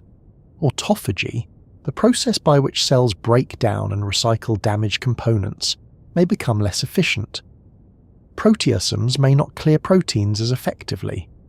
Mitochondrial quality control becomes less exact. DNA repair pathways may respond more slowly or incompletely. Stem cells that support tissue renewal decline in function. The maintenance staff is aging too, in other words. This creates a compounding effect. Damage rises, cleanup weakens, and the higher damage then further impairs cleanup. It is not a sudden spiral in most cases, but a slow feedback loop that makes later decades biologically harder than earlier ones. There is even a kind of social problem among cells, if we may borrow a human term without overly confusing matters. Cells live in communities. They exchange signals and depend on one another. A damaged cell does not always remain an isolated problem. It can secrete inflammatory molecules, distort tissue structure, burden neighbouring cells, or alter the behaviour of the local environment. Senescent cells are a good example of this. These are cells that have stopped dividing, often as a protective response to damage. In small numbers they may be manageable or even useful in some contexts, but as they accumulate they can change the tissue around them, promoting inflammation and disrupting normal function. One troublesome neighbour is irritating. A whole block of them changes the tone of the neighbourhood. This helps explain why aging is not simply the sum of isolated microscopic injuries. It is a systems problem. Damage builds within cells, but also between cells, across tissues, and in the communication networks that coordinate the body. Hormonal signals shift. Immune responses change. Blood vessels become less responsive. Nerves may conduct less efficiently. Structural proteins stiffen. Metabolic control drifts. The result is not just more wear, but less harmony. The orchestra still plays, but some sections are slightly out of time, a few instruments are dull, and the conductor is working much harder to keep everyone together. All of this makes the dream of a 1,000-year life much easier to understand scientifically. To live that long, a human body would need not merely fewer diseases. It would need a way to prevent or reset damage accumulation across every major class of molecule and cell type, again and again, without creating new risks. It would need energy production without harmful byproducts, DNA copying without persistent errors, tissue repair without fibrosis or cancer, immune defense without chronic inflammation, and cellular turnover without exhaustion. It would need maintenance systems that do not themselves age. That is asking biology to do something far beyond what it was shaped to do. And it is asking it to do so not for an extra decade or two, but for centuries. Still, there is a strange comfort in understanding that wear is not a sign of failure in the ordinary sense. It is evidence that the body has been alive, active, adaptive, and busy. Every cell carries the marks of use because use is the whole point. The tragedy would not be wear without life. The more difficult problem is that life cannot separate itself from the wear it creates. Cells earn their scars honestly. They spend them keeping us here. So the damage keeps building slowly, even under the best circumstances, because every breath, every meal, every movement, every immune response, every round of repair, every burst of energy, and every copied strand of DNA carries some cost. The body's always paying and always mending, and for many decades that balance holds with extraordinary grace. But eventually the little marks become part of the larger story. The wear in every cell becomes harder to erase, and once that happens, another question comes into view, because some of the most important limits on cellular life are written into the very structures that protect our genetic material. At the ends of chromosomes, where the body keeps a peculiar sort of count whether we notice it or not. If the body's a living city and the cell a busy workshop, then DNA is something like the master archive, the instruction library, the long and very serious set of documents that tell the whole operation how to build, repair, divide, specialize, and carry on. It is not the only thing that matters, but it is hard to overstate its importance. Every cell in your body depends on having access to usable genetic instructions. Those instructions help determine which proteins are made, when they are made, how cells respond to stress, when they divide, when they stop, how they repair damage, and how they cooperate with the tissues around them. So when we ask why humans cannot live for 1,000 years, DNA becomes impossible to ignore. Not because it contains a neat sentence saying please expire after roughly 8 or 9 decades, but because storing, copying and protecting genetic information for a very long time turns out to be one of the most difficult jobs in biology. It helps to begin with a quiet correction to the way people sometimes imagine genes. DNA is not a frozen sacred script sitting untouched in a silent chamber. It is physically real material, folded inside the nucleus, handled by enzymes, opened for reading, copied during cell division, repaired after damage, packaged into chromatin, and exposed to the ordinary chemical life of the cell. The genetic archive is not kept in a vault under perfect museum lighting. It is kept in an active factory where sparks are always flying a little. That is not bad design. It is just what life requires. The trouble is that physically real molecules are vulnerable molecules, and the more years a body spends living, the more opportunities there are for those molecules to be nicked, altered, miscopied, misread, or imperfectly repaired. DNA damage happens constantly. That sounds alarming at first, but in youth, it is mostly a sign that the body is functioning normally in a normal world. Metabolism creates reactive byproducts that can chemically modify DNA bases. Radiation from sunlight or background environmental exposure can cause damage. Certain toxins and pollutants can interfere with DNA structure. Inflammation, which the body uses for defense and repair, can also create molecules that injure DNA. Even plain old cell division introduces risk, because copying a long molecular instruction set billions and billions of letters long is a remarkable feat, but not one that can be performed eternally without the occasional typo.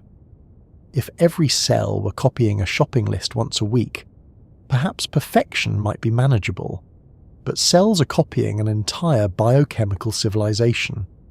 The impressive part is that cells are not helpless in the face of any of this. They come equipped with a wide range of repair systems. Some enzymes patrol for mismatched bases, others cut out damaged sections and replace them. Some mend broken strands. Some halt the cell cycle so repairs can be made before division continues. Some trigger more drastic responses if the damage is too severe. Without these repair systems, life as we know it would not last very long at all. The human body owes an extraordinary amount to tiny molecular mechanics performing emergency patch jobs all day and all night, without ever asking for a holiday or even a decent lunch break. Still, repair is not the same thing as perfect preservation. This is one of the hardest ideas for the mind to accept because we are very fond of the phrase "it repairs itself," as though that settled the matter once and for all. But repair can mean many things. It can mean restoring the original state exactly. It can mean restoring function well enough to continue.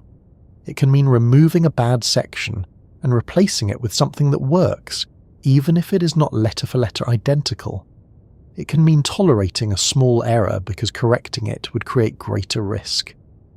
Biology does all of these. The result is that DNA integrity is maintained astonishingly well, but not flawlessly. Across years and decades, mutations accumulate.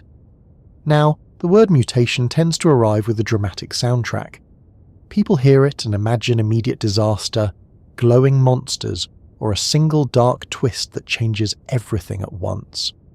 Real mutations are usually much less theatrical. A mutation is simply a change in the DNA sequence. Some mutations do nothing noticeable. Some occur in regions that do not affect important functions. Some alter proteins only slightly. Some are harmful. A smaller number may even be beneficial in specific contexts. Cells and tissues can tolerate a considerable amount of low-level mutation without obvious catastrophe. But the key word there is tolerate. Tolerated is not the same as absent, and it is not the same as harmless over a very long time. The cost of staying alive, in part, is that the genetic blueprint is always being used, copied, stressed, and repaired. The more it is used, the more opportunities exist for small changes. The more cell divisions a tissue goes through, the more replication risk there is. The more exposure a tissue has to toxins, inflammation, or metabolic stress, the more DNA damage it must handle. Skin, for instance, faces ultraviolet radiation. The gut experiences enormous turnover and constant chemical traffic. Blood-forming tissues divide continuously.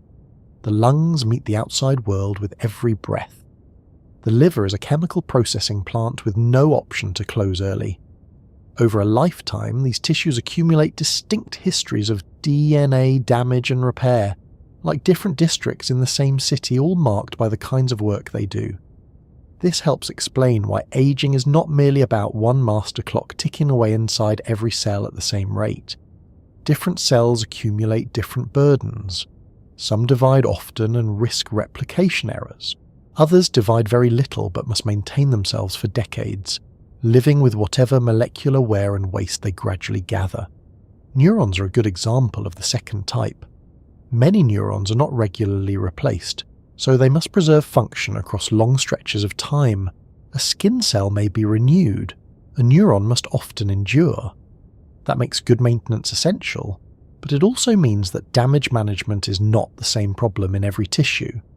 There is another subtle difficulty with DNA that goes beyond the sequence itself. A gene is not useful merely because it exists. It has to be read at the right time, in the right amount, in the right cell, under the right circumstances. A liver cell and a muscle cell have essentially the same DNA, but they behave differently because they use different parts of it. This requires elaborate regulation. DNA is packaged with proteins, modified chemically, opened and closed for access, and governed by a whole layer of control that helps decide which instructions are active.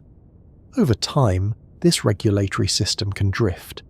Genes that should be tightly controlled may become noisier. Genes that should respond cleanly to stress may become less responsive.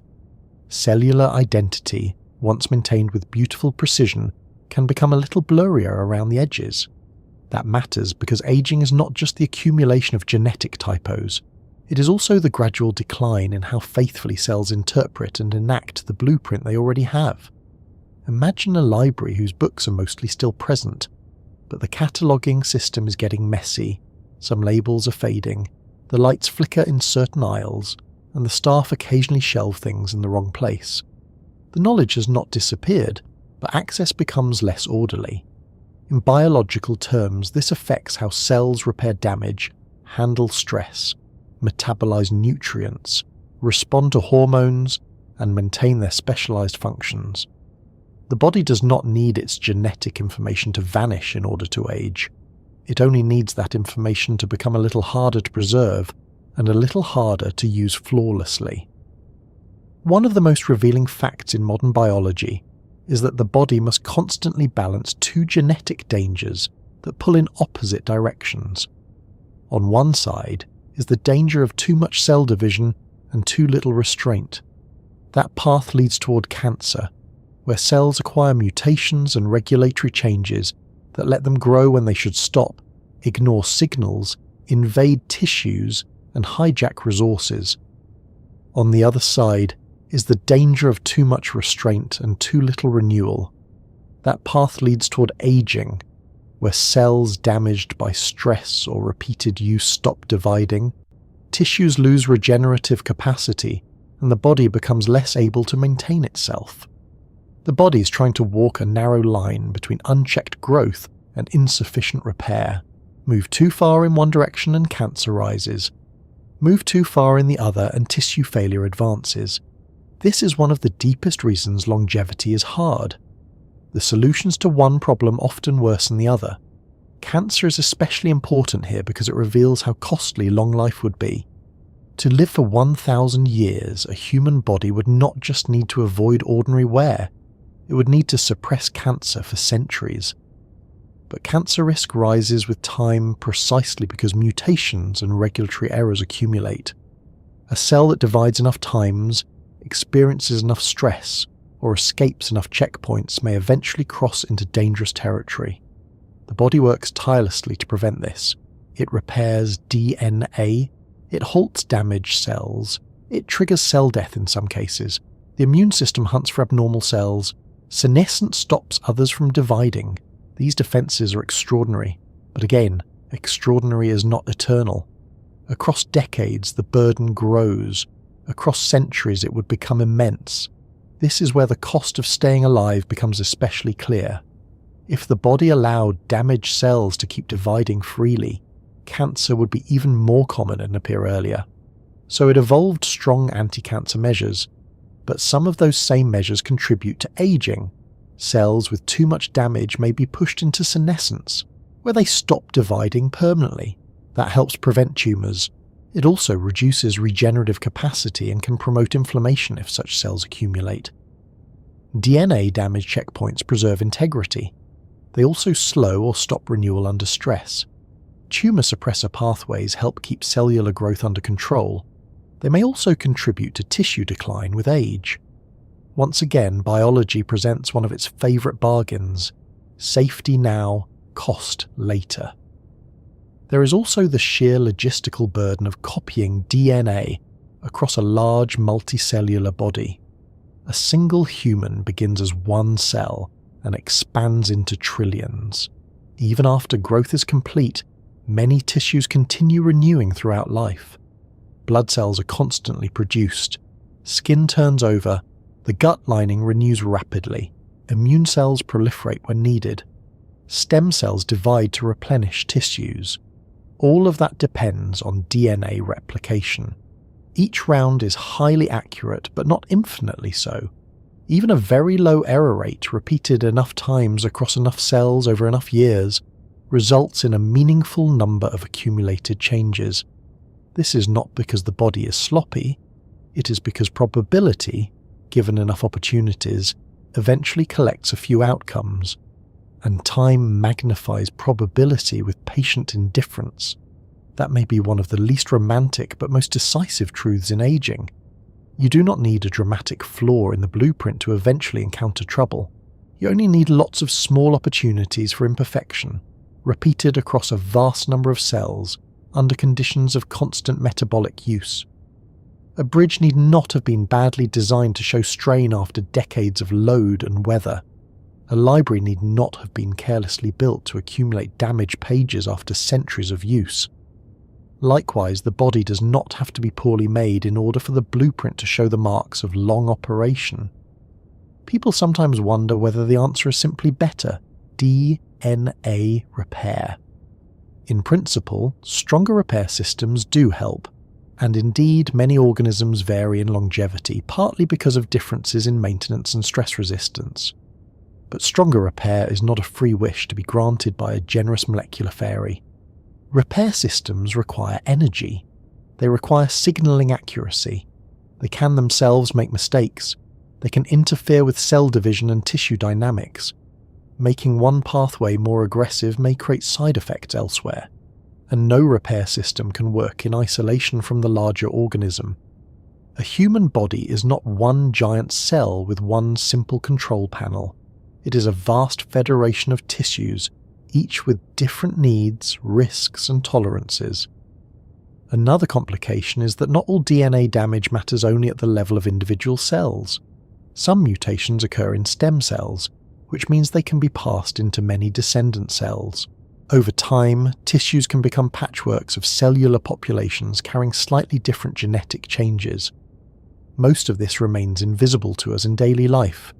You're not likely to notice that a patch of skin cells or a cluster of blood-forming cells has picked up a few extra mutations over the years, but biologically the body becomes more mosaic with age. This mosaicism reflects the simple reality that maintaining a perfectly uniform blueprint across all tissues for many decades is extremely difficult. The body remains functional, often wonderfully so, but its internal population is no longer as genetically tidy as it once was. Then there is mitochondrial DNA, which adds another layer to the story. Mitochondria carry their own small genomes, separate from the DNA in the nucleus. Because mitochondria are central to energy production, and because their internal environment exposes them to reactive byproducts, their DNA can also accumulate mutations. When mitochondria function less well, cells may produce less energy and more stress. That weakens repair and maintenance, which can in turn worsen cellular damage more broadly. Here again we see the same pattern. The systems that make life possible are also the systems most exposed to the costs of being used continuously. Yet for all this, it would be wrong to think of DNA as a doomed blueprint slowly unravelling from the first breath onward. That makes the process sound far more hopeless and linear than it really is. DNA maintenance remains impressively effective for a long time. Most people do not become visibly and functionally old in early adulthood, because their repair systems, checkpoints and tissue dynamics are holding the line extremely well. The problem is not that the blueprint collapses. The problem is that maintaining it, interpreting it, and copying it without drift becomes harder the longer the body lives. The archive is still there, the staff is still working, but the workload never stops, and the odds do not reset each birthday. This is also why longevity research can be both promising and limited at the same time. It is promising because the processes are real, understandable, and in some cases modifiable. Lowering inflammation, improving metabolic health, reducing exposure to toxins, preserving DNA repair, and supporting good sleep, nutrition and exercise all matter because they reduce damage pressure and improve resilience. Medicine can also prevent or treat diseases that would otherwise exploit accumulated genetic damage. But the limits remain because no known intervention fully abolishes the basic cost of being an active, oxygen-using, self-renewing organism. The blueprint can be guarded but not perfectly frozen in place while life goes on around it. There is perhaps something unexpectedly elegant in this. Life is not built on inert perfection. It is built on managed imperfection. DNA persists not because it never suffers damage, but because cells work tirelessly to preserve it well enough for the organism to continue. Mutation is not some strange intruder arriving from outside the rules. It is part of what inevitably happens when a living system copies itself, repairs itself, and keeps going in a world full of chemistry, stress, and time. The cost of staying alive is written not only in aching joints or grey hair, but in the molecular effort required to keep the blueprint readable at all. And if that sounds like a lot to ask of a few long strands of genetic material, it is. Which is why the body uses one especially clever but imperfect strategy to protect some of its most vulnerable regions. At the ends of chromosomes, where copying DNA becomes particularly tricky, evolution provided protective caps that act a little like disposable buffers. They help preserve essential information, but they also introduce a limit of their own, a quiet counting mechanism that says a great deal about why cells cannot simply divide forever. There is a particular kind of problem in biology that feels almost unfair in its neatness. After all the noise and complexity of metabolism, inflammation, mutation, and cellular wear, you might imagine that aging would be governed only by diffuse chaos, by countless tiny injuries gathering in no obvious pattern. And to some extent that is true. But cells also face a more specific limitation. one written into the very act of copying DNA. At the ends of chromosomes sit structures called telomeres, and over time they become one of the clearest examples of how the body manages to be both brilliantly designed and quietly finite. They do not explain all of aging, not even close, but they reveal something important about why cells cannot simply keep dividing forever, with cheerful confidence and no consequences. To understand telomeres, it helps to picture a chromosome not as an abstract X-shaped symbol from a classroom diagram, but as a long packaged strand of DNA containing genes, regulatory elements, and structural regions. Each time a cell divides, it must copy that DNA so both daughter cells receive a usable set of instructions. This copying process is highly sophisticated, but it comes with a peculiar limitation. The enzymes that replicate DNA cannot fully copy the very ends of linear chromosomes in the usual way. This is sometimes called the N-replication problem, which sounds like a phrase invented by someone who had already spent too many evenings looking at molecular diagrams and decided the difficulty deserved a stern little label. The important point is that the ends are vulnerable. Without a protective strategy, each round of division would gradually shave away important genetic material. Telomeres are that protective strategy. They are repeating stretches of DNA at the ends of chromosomes, paired with associated proteins, and they act a bit like sacrificial buffers. They do not usually contain the instructions for making ordinary proteins. Instead, they help cap the chromosome ends, protect them from being mistaken for broken DNA, and absorb some of the loss that occurs during replication. If chromosomes were shoelaces, telomeres would be the plastic tips that keep the ends from fraying. It is an overused analogy because it is a good one, and like most good analogies, it also hides further complications, because chromosome ends are not just passive caps. They are active structures, carefully managed, monitored, folded, and protected. When they are intact, the cell can proceed with division more safely.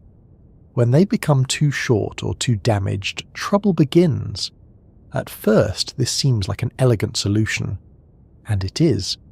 The body avoids losing essential coding regions immediately by placing expendable sequence at the ends. Each round of cell division trims a little off the telomere rather than directly off vital genes. For many divisions, this works well. The cell continues copying its DNA, tissues continue renewing, and life goes on without any need for the person involved to stop mid-afternoon and say, "I do hope my chromosome ends are having a decent day." But eventually, if a cell lineage divides enough times, telomeres become critically short. At that point, the cell begins to treat the chromosome ends less like properly protected structures and more like sites of danger. DNA damage responses are triggered. The cell may stop dividing, it may enter senescence, it may die. In some cases, if control systems fail, it may drift toward instability and cancer. Telomeres, in other words, are protective, but they are also part of a built-in limit. This is why people sometimes call telomeres a kind of cellular clock. That phrase is useful as long as it is not taken too literally. Telomeres are not an exact stopwatch counting down to a fixed expiration date for the whole organism. Different cell types start with different telomere lengths, divide at different rates, and experience different stresses. Lifestyle, genetics, inflammation, oxidative stress, and disease can all affect telomere dynamics. Still, the broad idea holds. In many tissues, telomeres shorten with repeated division, and that shortening contributes to the cell's sense of its own replicative history. A cell is not exactly counting birthdays, but it is keeping track of how many times it has copied itself and how much protective buffer remains. This matters because much of the body depends on division. The skin renews, the lining of the gut renews, blood cells are continuously produced, immune cells expand when needed. Tissues repair injuries by calling for cells to divide and replace what has been lost or damaged. None of this would work if cells had no replicative capacity, and none of it would remain safe if cells had unlimited replicative capacity with no restraints. Here, again, biology reveals one of its favourite arrangements. The system must allow enough division for growth, maintenance, and healing. while also preventing cells from multiplying forever in unstable ways. Telomere shortening helps enforce that boundary. It is protective because it limits runaway proliferation. It is limiting because it constrains renewal over time. That double role is one of the most important things to understand.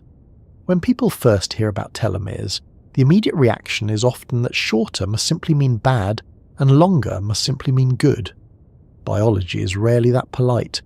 Telomere shortening can indeed contribute to aging by reducing the ability of cells to keep dividing and supporting tissues. But the same system also acts as a barrier against cancer. A cell with DNA damage or oncogenic mutations that continues dividing unchecked is dangerous. Telomere shortening makes that harder. When telomeres become too short, the cell is more likely to stop. That can preserve the organism in one sense while costing it in another. Strong limits on cell division help prevent tumours, but over decades those limits also reduce regenerative capacity. Youth benefits from the balance. Old age feels the cost of maintaining it. This is why telomeres are so interesting scientifically. They sit right at the intersection of aging and cancer, repair and restraint, renewal and risk. If you imagine the body as constantly negotiating how much freedom its cells should have, telomeres are part of the contract. Divide, yes, because the tissue needs you. Divide, but not forever. Divide, but remember that copying is never entirely free of error. Divide, but if your protective ends become too short, it is safer for the larger organism that you stop. For a few decades, this arrangement works remarkably well. Over a very long life, it becomes a problem. A 1,000-year lifespan would require a way around this limit, but any such way would need to preserve safety as well. That is where the situation becomes difficult. There is, however, an obvious complication. If telomeres shorten with division, how do humans grow from a single fertilized egg into a body made of trillions of cells without hitting the limit before kindergarten? The answer involves an enzyme called telomerase. Telomerase can extend telomeres by adding repeat sequences back onto chromosome ends. It is active in certain cell types, especially in early development, in germ cells, and in some stem cell populations. In these contexts, telomerase helps preserve replicative capacity where it is genuinely needed. Without it, development and reproduction would be in serious trouble. The body is not foolish enough to impose a strict telomere limit and then forget that embryos have some dividing to do, but telomerase is not active at the same level in all cells throughout life. In many somatic cells, its activity is low or absent. That means telomeres tend to shorten progressively with repeated divisions. This is not a mistake. It is part of the balance between flexibility and protection. High telomerase activity everywhere might seem attractive from the perspective of aging, because it could in principle support more division and longer tissue maintenance. Unfortunately, cancer cells find the same idea quite attractive. Many cancers reactivate telomerase, or use alternative mechanisms to maintain telomeres, which allows them to keep dividing far beyond normal limits. A tumour cell, after all, is essentially a cell that has learned the worst possible lesson from biology: survival at the expense of the whole organism. If telomerase is the tool that lets healthy tissues preserve some replicative potential, it is also a tool that cancers often exploit to become frighteningly durable. So once again, the body reveals the same maddening logic. One can preserve the ability to keep dividing, but doing so increases the risk of letting the wrong cells keep dividing too. A strategy that might promote longevity in one context can promote malignancy in another. This is why there is no simple anti-aging slogan that says, "Just lengthen telomeres and all will be well." All would very much not necessarily be well. Cells are not innocent little entities waiting to be granted eternal youth. Some are damaged, some carry mutations, some are one bad regulatory change away from behaving very badly indeed. Extending their replicative capacity indiscriminately would be like addressing urban decay by announcing that every building permit, inspection and safety regulation has been permanently suspended for the sake of vibrancy.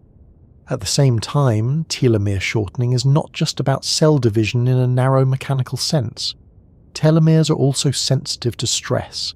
especially oxidative stress and inflammation. A cell exposed to chronic stress may lose telomere length more quickly, or suffer telomere dysfunction even without enormous numbers of divisions. That means the body's broader environment matters. Poor metabolic health, persistent inflammation, psychological stress, smoking, insufficient sleep, and other strains can all influence the pace at which cellular systems age, including telomere maintenance. This does not mean one stressful month immediately turns chromosome ends to dust and doom. Biology is not that melodramatic, but it does mean that telomeres are woven into the wider story of how lived experience enters the body. Cellular age is not separate from the organism's history. It is one way that history gets recorded. This partly explains why telomere length varies so much among people and tissues. Some individuals begin life with longer telomeres than others. Some tissues burn through division faster. Some bodies live under more inflammatory or metabolic strain. Some stem cell compartments maintain telomeres better. Some diseases accelerate telomere loss or expose underlying vulnerabilities. There are even inherited disorders in which telomere maintenance is defective, leading to premature tissue failure in systems that depend heavily on renewal, such as the bone marrow, lungs, and skin. These conditions reveal, in an especially stark way, how essential proper telomere maintenance is. When the system falters too early, the body pays dearly. Even so, it is important not to exaggerate telomeres into the sole explanation of aging.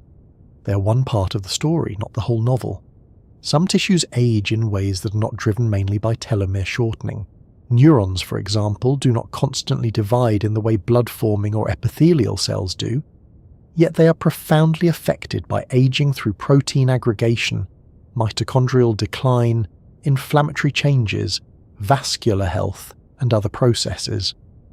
Muscles, connective tissues, immune systems, and endocrine systems all show age-related changes that cannot be reduced to telomeres alone. If telomeres vanished from the conversation entirely, aging would still remain a very large problem. But if telomeres are ignored, one misses a central reason why the body cannot maintain youthful renewal indefinitely. There is something revealing about the fact that this limit appears at the chromosome ends rather than in the core coding regions. It suggests that evolution found a workable compromise, not an ideal one. Better to lose expendable sequence than essential genes. Better to create a buffer than to risk immediate genomic collapse. Better to impose a replicative boundary than to let damaged cells roam free forever. This is not immortality. It is smart risk management. The body is not designed as though eternity were the goal. It is designed as though safe enough continuation were the goal, long enough for development, reproduction, care of offspring, social cooperation, and some further survival beyond that. Under supportive conditions, humans can live far beyond the minimum required by those evolutionary pressures, but the system is not built for endless renewal, and telomeres are one of the places where that becomes visible. There is also a philosophical temptation here, one worth resisting. When people hear that telomeres shorten and cells eventually stop dividing, they sometimes imagine a tiny grim accountant hidden inside every nucleus, making stern notes with each mitosis until at last the ledger is full. It is a vivid image, but it oversimplifies. Telomere biology is influenced by many factors, and cells respond to shortening in ways shaped by the broader context of damage, repair, stress, and signaling. Some cells stop sooner, some maintain telomeres better, some use telomerase in limited ways. Some become senescent because of other damage long before telomeres are the decisive issue. Cellular age is not one clean number. It is an emergent state shaped by multiple overlapping pressures, of which telomere status is one especially elegant marker. Still, elegance matters. Telomeres show us that the body's finitude is not merely vague deterioration, it is also structured. There are real molecular reasons why repeated division cannot proceed forever. Tissue renewal is powerful, but not unlimited. Stem cells preserve us, but are not bottomless. Protective systems that enable repair can, over time, restrict it. A very long life would require not only preventing damage but managing replication limits in a way that keeps tissues youthful without releasing the brakes on cancer. That is a tremendous challenge. It is one reason why living for 1,000 years is not simply a matter of maintaining a healthy lifestyle or discovering one miraculous molecule. It would mean redesigning some of the deepest trade-offs in human biology. Scientists naturally are trying to understand these trade-offs in detail. Telomeres are measured, telomerase is studied, stem cell compartments are examined, and therapies are imagined.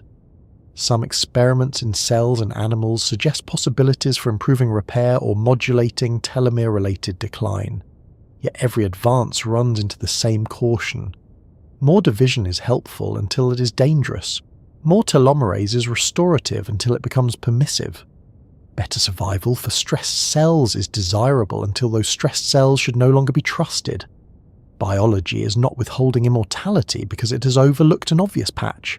It is guarding against consequences at every turn. Perhaps that is why telomeres feel so symbolically powerful. They are small, hidden, molecular, and yet strangely relatable. They embody the idea that maintenance depends on reserves, that repetition leaves traces, and that even a beautifully organized system can preserve itself only by spending something in the process. Each division asks a little from the buffer. Each year asks a little from the body. The spending is not wasteful.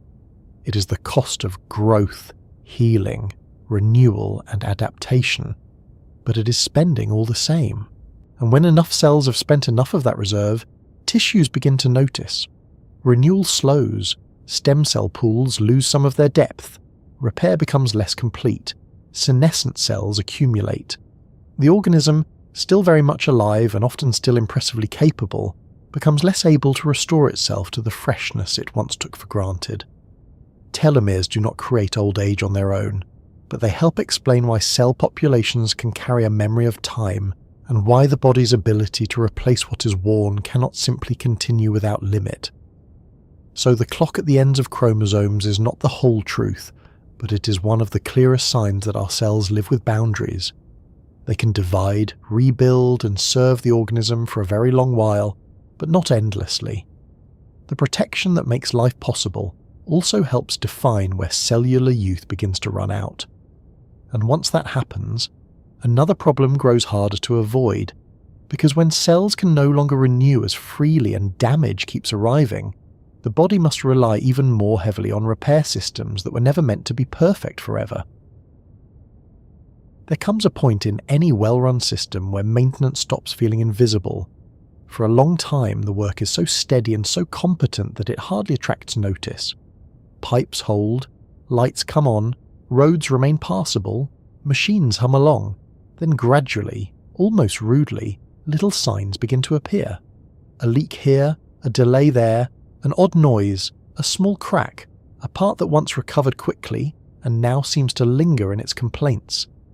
The human body is very much like that, only far more impressive and far less likely to hand you a sensible invoice. For decades it performs repairs so constantly and so well that most of us move through life with the vague assumption that, of course, cuts heal, bruises fade, infections resolve, bones knit, tissues renew, and ordinary wear is simply dealt with somewhere behind the scenes. That assumption holds beautifully for a while. Then, slowly, one of the central truths of aging emerges.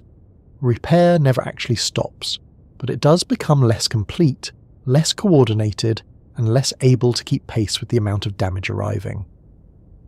This is one of the hardest things to appreciate when we are young, because youth makes repair look effortless. A scrape on the knee disappears. A sleepless week is survived with impolite confidence. Muscles recover from strain. Skin bounces back. Illness comes and goes. Even the little disasters of everyday life, bad food, missed rest, poor habits, too much sun, too much hurry, too little water, are often absorbed with what seems like insulting ease. The body in those years feels forgiving. It is not perfect, but it is generous.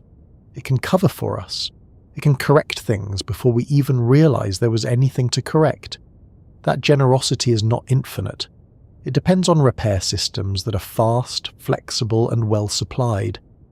As time passes, those same systems still work, but they begin to show what might be called the administrative burden of long service. The work accumulates, the margin narrows. What was once quietly fixed now takes longer, leaves more behind, or is only partly restored. If we want to understand why humans cannot live for 1,000 years, this is one of the most important turning points in the whole story. Damage alone is not the decisive issue, because damage happens at all ages. Telomeres alone are not the full answer either, because not every tissue is limited the same way. The real difficulty is that every living system depends on constant repair, and repair is never a free, perfect, or unlimited process. It requires energy, materials, signaling, coordination, and a population of cells still capable of responding. It also requires judgment. The body must decide what to mend, what to replace, what to remove, what to isolate, and when to stop trying, because further repair would be dangerous. That judgment is not managed by a single central committee seated in the liver, though that would perhaps explain a few things. It is distributed across tissues and molecules, and over time the quality of that distributed decision-making begins to decline. A simple cut is a good place to begin, because it makes the invisible visible. Break the skin, and a whole sequence begins. Blood vessels constrict, platelets gather, clotting factors activate, immune cells arrive, inflammatory signals are released, bacteria are held back, damaged tissue is cleared, new cells move in, and structural proteins are laid down to rebuild the area. Later, the tissue remodels. In youth, this often happens quickly and neatly. In older age, the same process may still occur, but more slowly, with less precise control, and with a greater tendency toward incomplete restoration or scarring. The body still knows the procedure. It is not confused about the basic task. It is just carrying it out with less speed and less elegance than before. That pattern appears everywhere. Muscles can repair microtears from use, but they do so less efficiently with age. Bone can remodel itself and recover from stress, but its balance shifts. Fracture healing slows. The skin renews itself continuously, but turnover changes, collagen declines, and the structure becomes less resilient. Blood vessels respond to injury and strain, but they become stiffer and less adaptive. The immune system still mounts responses, but those responses become less sharp in some ways and more chronically inflammatory in others. The nervous system can adapt and rewire, but plasticity is not what it once was. In every case, the issue is not that repair vanishes overnight. It is that the same biological effort produces a less perfect result. One reason for this is that repair depends heavily on cell populations that are themselves aging. Stem cells and progenitor cells are central here. These are the reserve workers of the body, the cells that can divide, differentiate, and replenish tissues when old cells are lost or damaged. In youth, many of these pools are plentiful and responsive. With time, they change. Some decline in number, some remain present but become less active. Some receive weaker signals from their environment. Some carry more accumulated damage. Some face shortened telomeres. Some live in tissues whose internal conditions have become more inflamed, more fibrotic, or less supportive. So when a repair call goes out, the body is asking a workforce that is no longer as fresh, as numerous, or as well supplied as it once was. That tissue environment matters a great deal. Cells do not repair in isolation. They operate within a surrounding matrix of proteins, blood flow, nutrients, oxygen, hormones, immune signals, and mechanical structure. When that environment changes, even a capable cell may perform less well. An older tissue can become stiffer, less vascular, more inflamed, or cluttered with senescent cells and altered extracellular material. Imagine trying to restore an old building not only with fewer skilled workers, but with warped floors, poor lighting, delayed deliveries, and a corridor full of boxes no one has thrown out in 20 years. The workers may still know what they are doing. The problem is that the workplace is no longer helping. Inflammation is one of the great double-edged tools in all of this. It is essential to repair. If tissue is injured, inflammatory signals recruit immune cells, clear debris, and set the stage for rebuilding. Without inflammation, wounds would not heal properly and infections would have far freer reign. Yet inflammation is useful precisely because it is forceful, and anything forceful becomes troublesome when it stays too long or appears too often. As bodies age, inflammation tends to become more persistent, even at low levels.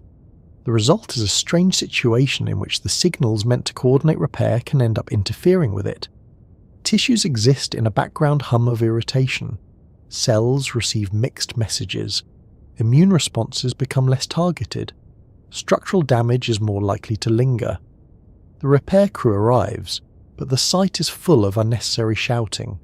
There is also the question of precision. Repair is not simply filling gaps. Often it means restoring the correct structure and function. A skin wound does not merely need covering. It needs a barrier that behaves like skin. Muscle repair does not merely require extra material.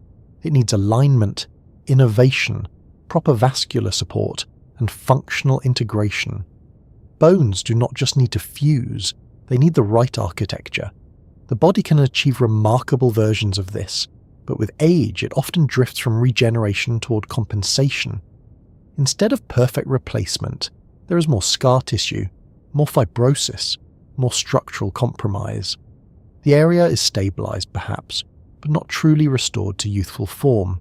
This is a crucial point. Repair does not fail only when it does nothing. It can also fail by succeeding in a rougher, less exact way. Fibrosis is one of the more telling examples. In many tissues, repeated injury or chronic stress leads to the deposition of extra connective material, especially collagen, in a way that stiffens and disrupts function. The body is trying to reinforce damage, to patch and protect. But over time, the patch becomes part of the problem. A scar is stronger in one sense and weaker in another. It closes, but it does not fully replace what was there. In the lungs, liver, heart, kidneys, and other organs, excessive fibrotic repair can gradually impair function. The body is not neglecting the tissue. It is repairing with a material and a strategy that prioritize containment over perfect restoration. For short-term survival, this makes sense. Over many decades, it contributes to decline. The immune system, again, deserves special attention because it is both a repair partner and a source of trouble. Young immune systems are not flawless, but they are generally nimble. They can distinguish better between threat and non-threat, mobilize more effectively, and then settle down more cleanly. With age, the immune system changes in complicated ways. Some responses weaken. Older adults may respond less strongly to vaccines or novel infections. At the same time, baseline inflammatory activity can increase. Some immune cells become less effective at clearing damaged or senescent cells. Others may contribute more to tissue irritation than to orderly repair. This means that one of the body's central systems for cleanup and protection becomes less able to do its job well just when the body needs it more. Then there is the matter of energy. Repair is expensive. Building new proteins, dividing cells, transporting materials, running signaling pathways, remodeling tissue, clearing waste, all of it requires energy. Mitochondria, which help produce that energy, become less efficient with age in many tissues. A cell with reduced mitochondrial function may still survive and carry on, but it has less to spend on maintenance and recovery. This creates a subtle but important squeeze. Damage rises, repair capacity falls, and the energy required to respond becomes harder to generate cleanly. It is like asking an old maintenance department to restore an increasingly complicated city while cutting its budget and dimming the lights. Hormones and systemic signals also shift with time, and repair depends on them more than we usually realize. Growth factors, sex hormones, insulin sensitivity, stress hormones, and circadian rhythms all influence how tissues respond to injury and renewal demands.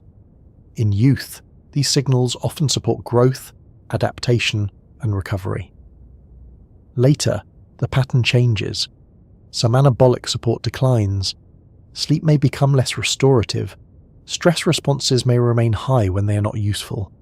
Metabolic control may become less stable. Each of these changes might sound modest on its own, but together they affect how quickly and how effectively the body repairs itself. Healing is never just local, it is coordinated from the whole organism.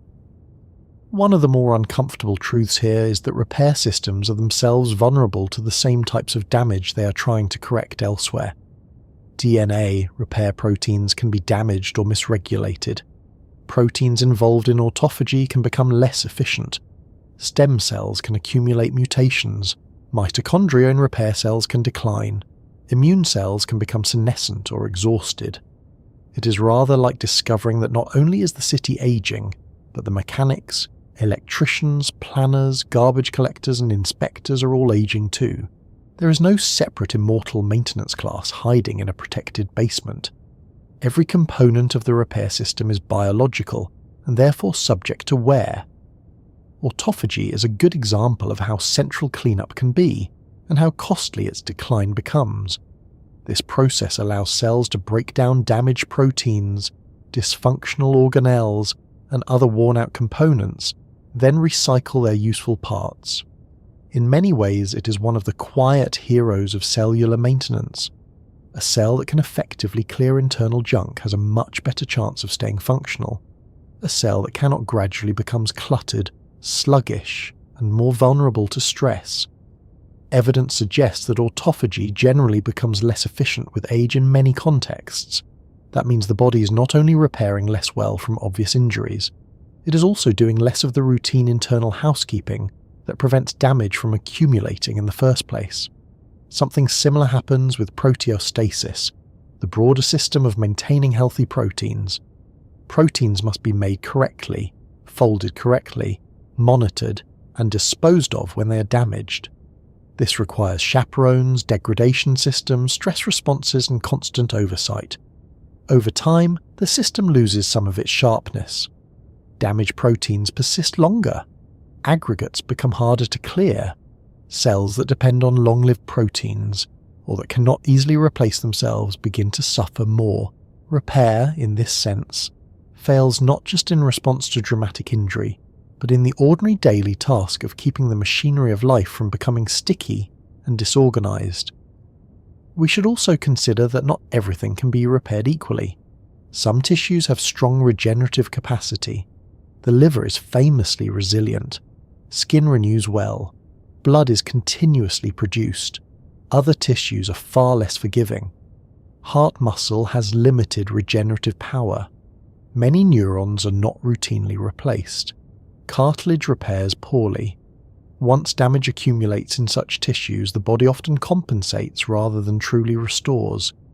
This difference between tissues is one reason aging feels so uneven. A person may recover well in one system and poorly in another. It is also why a 1,000-year lifespan becomes so implausible. It would require not just general maintenance, but extraordinary solutions for tissues that evolution never equipped for endless renewal. There is another layer of difficulty that becomes more obvious with age. The body does not simply repair damage. It also has to decide when not to repair aggressively. A damaged cell might be better removed than preserved if preserving it risks cancer. A fibrotic patch may be biologically safer than a vulnerable open wound. A dormant state may be safer than active proliferation in a genetically unstable environment. Time forces more of these trade-offs because more cells are damaged, more tissues are stressed, and the risks of misjudgment rise. Perfect repair would mean restoring function without error or excess growth. Real biological repair is often deciding which imperfection is least dangerous. This is why anti-aging fantasies that imagine the body as a machine, needing only better replacement parts, are misleading. A car engine can, in principle, be rebuilt piece by piece with externally manufactured components that do not have to regulate themselves, defend against cancer, respond to hormones, or negotiate with an immune system. A living body has no such luxury. Its parts are active, self-signaling, evolving populations of cells.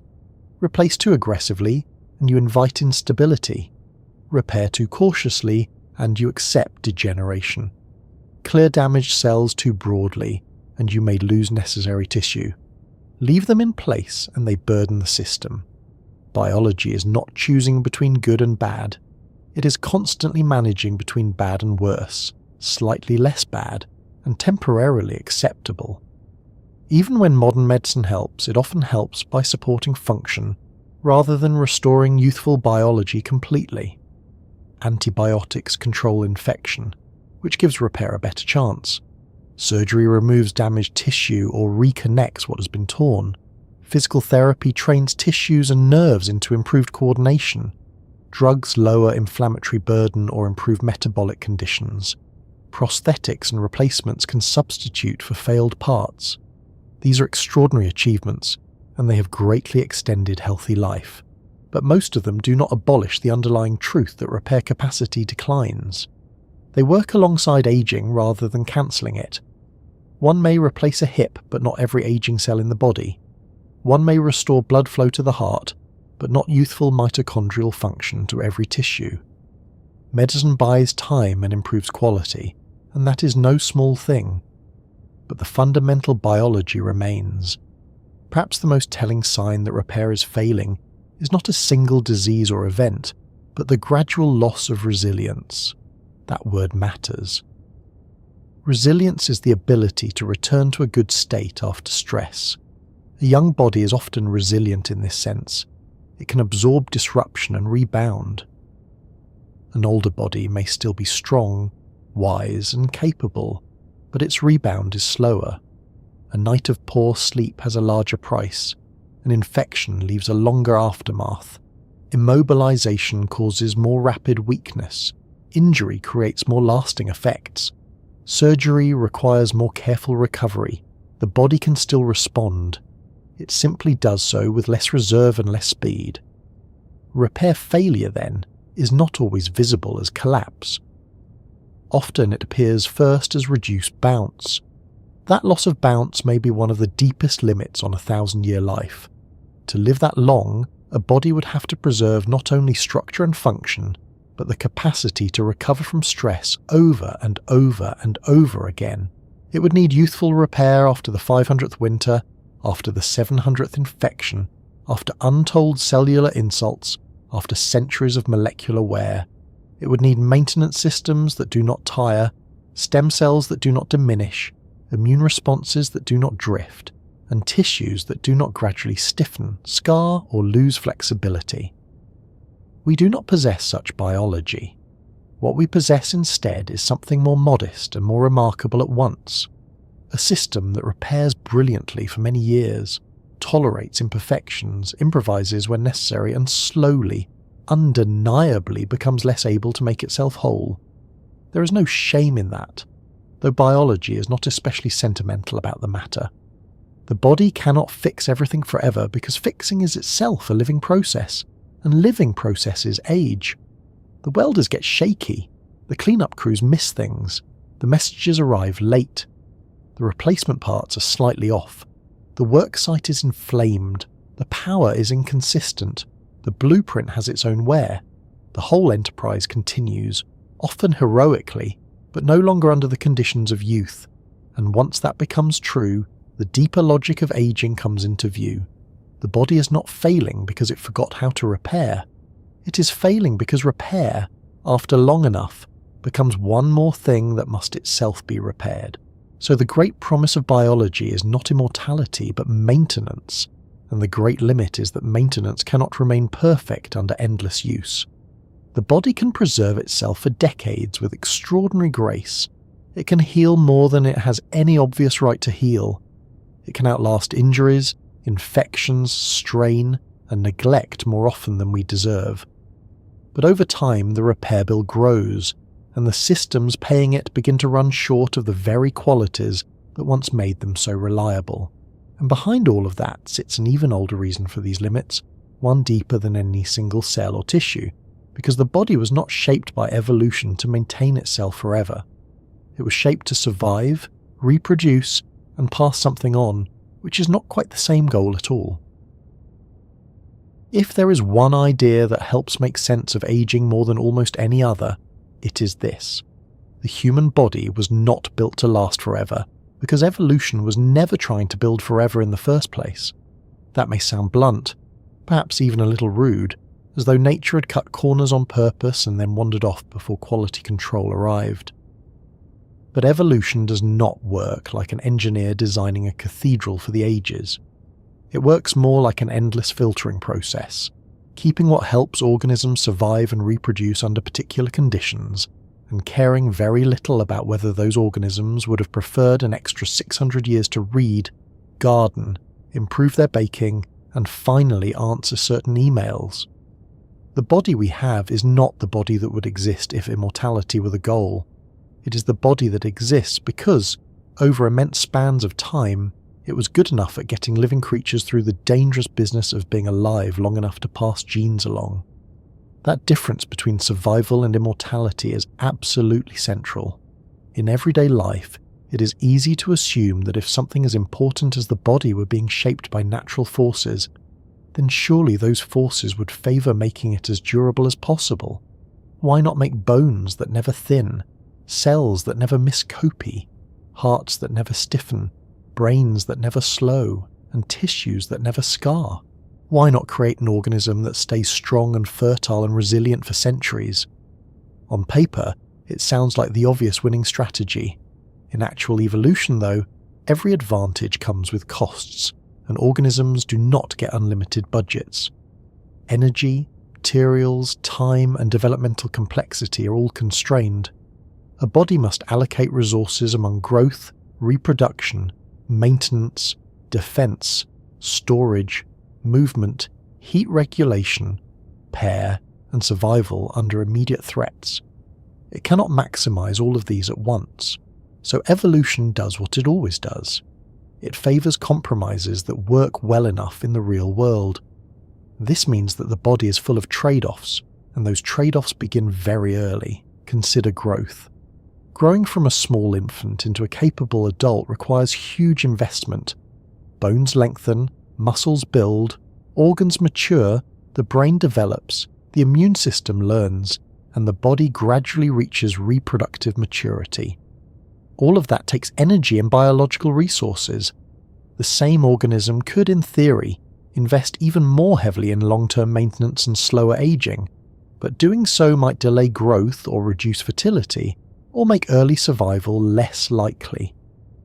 In evolutionary terms, a body that lasts for 400 years but reproduces too late, too slowly or too rarely may lose out to a body that lasts 70 or 80 years and reproduces effectively.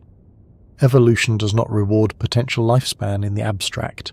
It rewards the successful transmission of genes under the conditions actually faced. And for most of human evolutionary history, those conditions were not kind enough to encourage extravagant investments in extreme longevity. Early humans and our ancestors faced infection, injury, predation, famine, childbirth risk, environmental hardship, and all the ordinary misfortunes of living without modern medicine, sanitation, or central heating. In such a world, the selective pressure to maintain perfect tissues for 900 years would be weak to the point of near absurdity. If many individuals were unlikely to survive the hazards of youth and middle adulthood anyway, then spending enormous biological resources on preserving the body for centuries after reproduction would not offer much advantage. It would be like designing a carriage with wheels guaranteed to last 800 years, when most roads are full of ditches and bandits and the axle tends to break in spring. This does not mean long life has no value in evolution. It certainly can. Humans are social creatures, and there is good reason to think that surviving well beyond the years of peak reproduction can benefit offspring, grandchildren, kin groups, and social learning. Older adults carry knowledge, skills, memory of landscapes and seasons, social stability, and help with care. These things matter. Evolution does not ignore them. But again, there is a difference between living past reproduction is useful and indefinite biological maintenance is worth the immense cost. A body shaped to remain functional for a few extra decades beyond reproduction may offer real advantage. A body shape to remain youthful for a millennium is another proposition entirely. The returns diminish, while the costs pile up alarmingly. One of the most important frameworks for thinking about this is the idea that organisms face energy allocation problems from the very start. Energy taken in through food is not magic. It must be spent. Some of it supports movement, some supports brain function, some supports thermoregulation, some supports immunity, some supports reproduction, some supports repair, some is stored for later. The body is always budgeting. If more is invested in one area, less may be available for another. This is sometimes discussed under ideas like life history theory or the disposable soma concept, though the names matter less than the basic logic. The body has to decide in an evolutionary sense how much to spend on preserving itself versus how much to spend on making and supporting the next generation. Too little repair, and the organism falls apart too soon. Too much repair, and the organism may sacrifice reproductive success or early survival. Evolution tends to favour the point where the balance works well enough, not the point where the individual becomes indefinitely durable. That phrase, disposable soma, can sound harsher than it needs to. It does not mean the body is cheap or careless or somehow unimportant. It means that from the perspective of gene transmission, the body is the vehicle that must survive and function effectively, but not eternally. The organism has to be maintained well enough to succeed, but not so lavishly that resources are wasted on unnecessary perfection. It is an uncomfortable idea only because human beings naturally identify with the vehicle and would very much like it not to be described as temporary. Still, the logic is hard to escape. The body we possess is exquisitely maintained for a time, then gradually less so, because evolution found that level of investment sufficient under ancestral conditions. You can see these trade-offs reflected across the living world. Different species age differently, because they face different ecological pressures. Some creatures mature quickly, reproduce abundantly and die young. Others develop slowly, reproduce less often, and live much longer. Small rodents live under heavy predation pressure and tend toward rapid life histories. Tortoises, whales, and certain birds may live far longer, with different patterns of growth, reproduction, and maintenance. Some animals show extraordinary cancer resistance or unusual tissue stability. Others seem almost careless in their briefness. There is no single aging program handed down equally to all life. There are trade-offs shaped by ecological reality.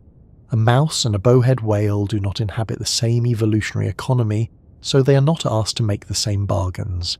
Humans occupy an interesting middle ground.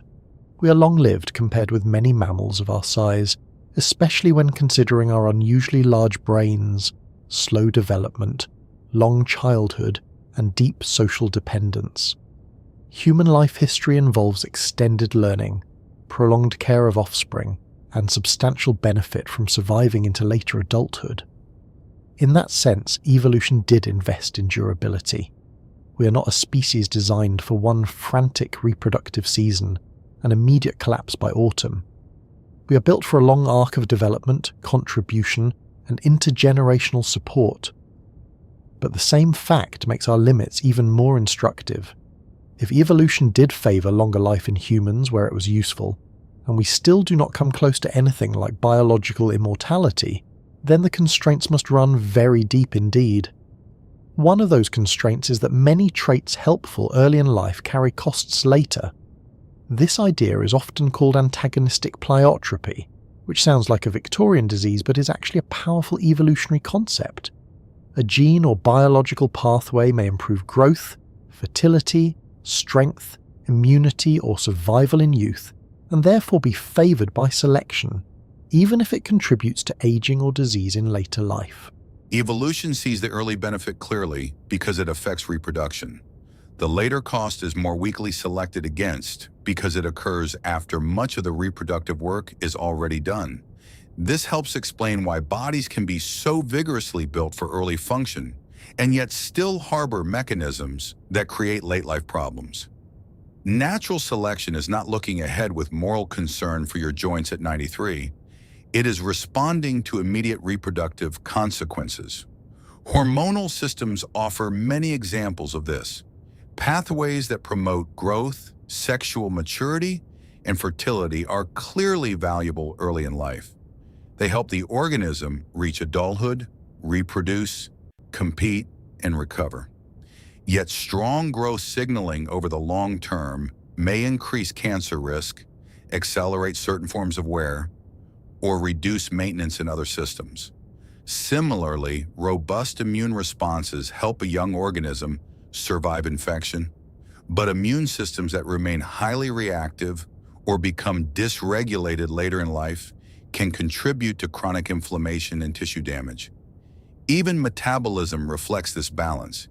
Efficient storage of energy is advantageous in environments where food is unpredictable, but in modern abundance, it can contribute to disease. Biology is full of early gains and late invoices. Reproduction itself is one of the clearest examples of a trade-off. Producing offspring is energetically expensive.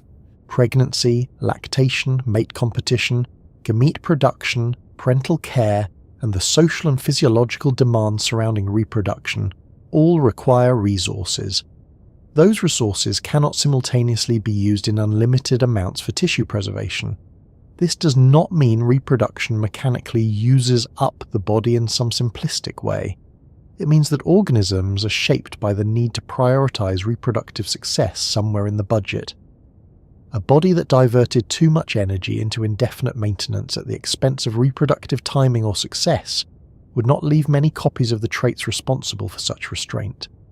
Evolution is not impressed by excellent long-term maintenance in a lineage that fails to continue. There is also the matter of speed. In a dangerous world, it often makes more sense to build an organism that can mature, function, and reproduce reasonably quickly than one that spends a very long time constructing extraordinary longevity protections.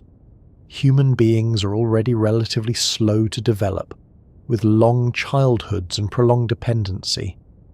Pushing even further toward extreme maintenance might require longer development, more energy, more vulnerability before maturity, and greater complexity in repair systems that themselves could create new problems. Every biological safeguard must be built, regulated, fueled, and integrated. Complexity is not free. It can create fragility as well as resilience. Cancer once again sits at the center of the problem. Any organism that wants to live a very long time must solve not only the wear of ordinary tissue aging, but the risk that cells will acquire mutations and begin uncontrolled growth. The longer cells live and the more they divide, the more opportunities exist for that to happen. So evolution has given us tumor suppressor pathways, senescence, apoptosis, immune surveillance, and telomere-based limits on division. These protections are essential, but they also constrain regeneration and contribute to aging. An organism built for much longer life would need even more sophisticated anti-cancer systems, or radically different tissue dynamics, or both. That is a tall order. Nature can produce such solutions in some lineages to a degree, but doing so in a large, active, cognitively complex primate with human-style reproduction and physiology is another matter. One could ask, quite reasonably, why evolution did not simply push harder in that direction for humans. After all, older humans can contribute to social groups, help with descendants, and preserve knowledge. The answer is partly that evolution probably did push somewhat in that direction.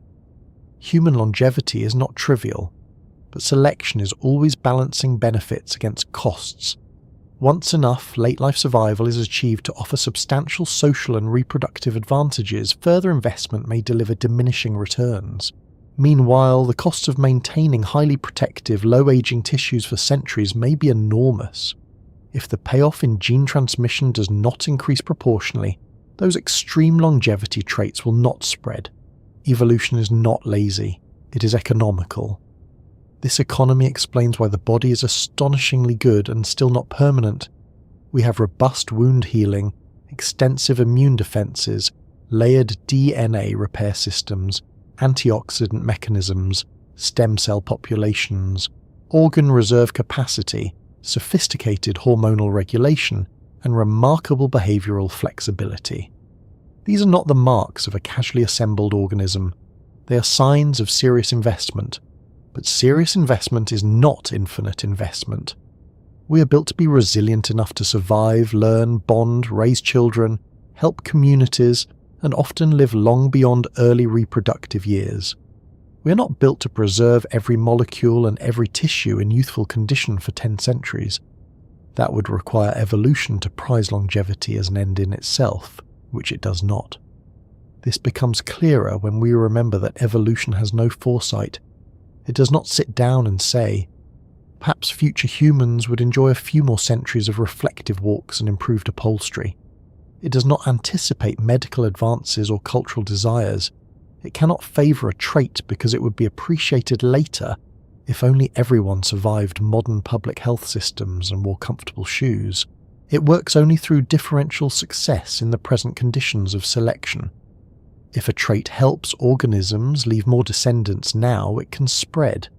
If it mainly helps them at ages they rarely reach, or only under conditions not yet present, the pressure is weaker. This is one reason modern humans sometimes feel oddly mismatched to their own aspirations. Our bodies were shaped in past environments for past pressures, but our minds now imagine futures that biology never specifically prepared us for. That mismatch is especially visible in modern longevity science. We now live in a world where many of the old early threats to life have been reduced. We have vaccines, antibiotics, surgery, sanitation, safer childbirth, food preservation, trauma care, and enough public health knowledge to keep a 19th century village thoroughly astonished. As a result, far more people survive into old age, where the trade-offs built into our biology become obvious. We're now seeing the later bills with greater clarity because we have become better at avoiding the earlier ones. Evolution did not fail. We simply changed the conditions and now notice where its optimization stopped. The body that was excellent for surviving to reproduction and beyond now reveals that it was not optimized for endless maintenance once the wolves, infections, and bad water were no longer doing so much of the sorting. Even our psychological frustration about aging may reflect this mismatch. The human brain is good at projecting itself forward, imagining long futures, storing unfinished plans, and attaching meaning to relationships and goals that extend across decades. Once you can imagine another 30 years, you can imagine another 300. The mind can desire what the body was never selected to provide. That is part of what makes the dream of 1,000 years so human. It is not absurd emotionally. It is only difficult biologically. Our intelligence allows us to see the value of more time far more clearly than our evolved physiology allows us to obtain it. None of this means aging is untouchable. Evolution explains why the body is limited, but does not mean medicine can do nothing. We can reduce damage, improve health, treat disease, and perhaps one day alter some aging pathways meaningfully.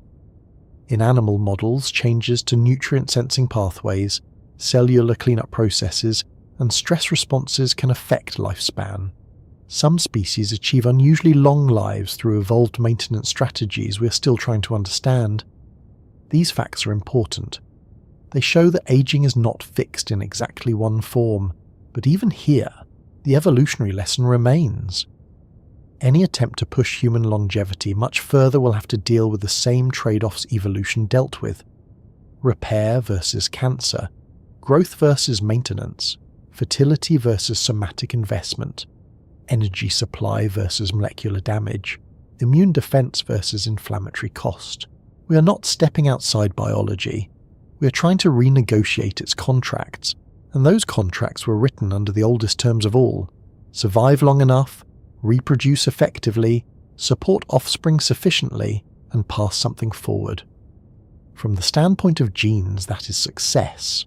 From the standpoint of a reflective person lying awake at night wishing for more time, it can feel a little inadequate. But it does help explain why immortality never appeared as the default setting. Evolution chose fitness over immortality because fitness was what natural selection could actually reward. Bodies that were good enough to succeed left descendants. Bodies hypothetically capable of lasting forever, if they paid too high a cost elsewhere, did not. There is a certain honesty in that, even if it is not exactly comforting. The body is not withholding eternity out of malice. It is the result of trade-offs that made life possible under real conditions. It is strong where strength mattered, fertile where fertility mattered, resilient where resilience paid off, and only as durable as durability needed to be. Anything beyond that would have required selection to favour maintenance for its own sake, and nature has never been sentimental enough for such extravagance. So when we ask why we cannot live for 1,000 years, one answer is that our biology was shaped to be successful, not endless. The energy to repair tissues, regulate cells, resist tumors, support immune defense, and preserve function had to be balanced against the urgent demands of growth, reproduction, and survival. Evolution spent where it saw returns. It did not budget for eternity. And once that becomes clear, the next question naturally follows. Because even within the limits evolution gave us, some parts of the body matter more than others. Some organs are more replaceable, some more forgiving, and some far less so. If a human life has hard upper boundaries, many of them are set not by the body in general, but by a few especially fragile and indispensable systems that can only be pushed so far. By the time we reach this point in the story, the body has already begun to look less like a single object and more like a negotiation between many vulnerable systems. Cells take damage, repair slows, telomeres shorten, trade-offs accumulate, and evolution reveals that it was aiming for success rather than permanence. But even within that general picture, not all parts of the body carry equal weight. Some tissues can lose a little and still function. Some can be supported by medicine for a surprisingly long time. Some can be patched, bypassed, replaced, or trained into better performance. Others are less forgiving. If we want to understand the hardest limits on human longevity, we eventually have to face the organs that keep the whole enterprise running, especially the brain and the heart, along with the network of vessels, lungs, kidneys, and other systems that turn a collection of tissues into a living person. These are not just parts on a diagram. They are the places where long life becomes most difficult to sustain, because they are both essential and unusually hard to restore once age begins to leave deeper marks. The heart is a useful place to begin because it is both ordinary and astonishing.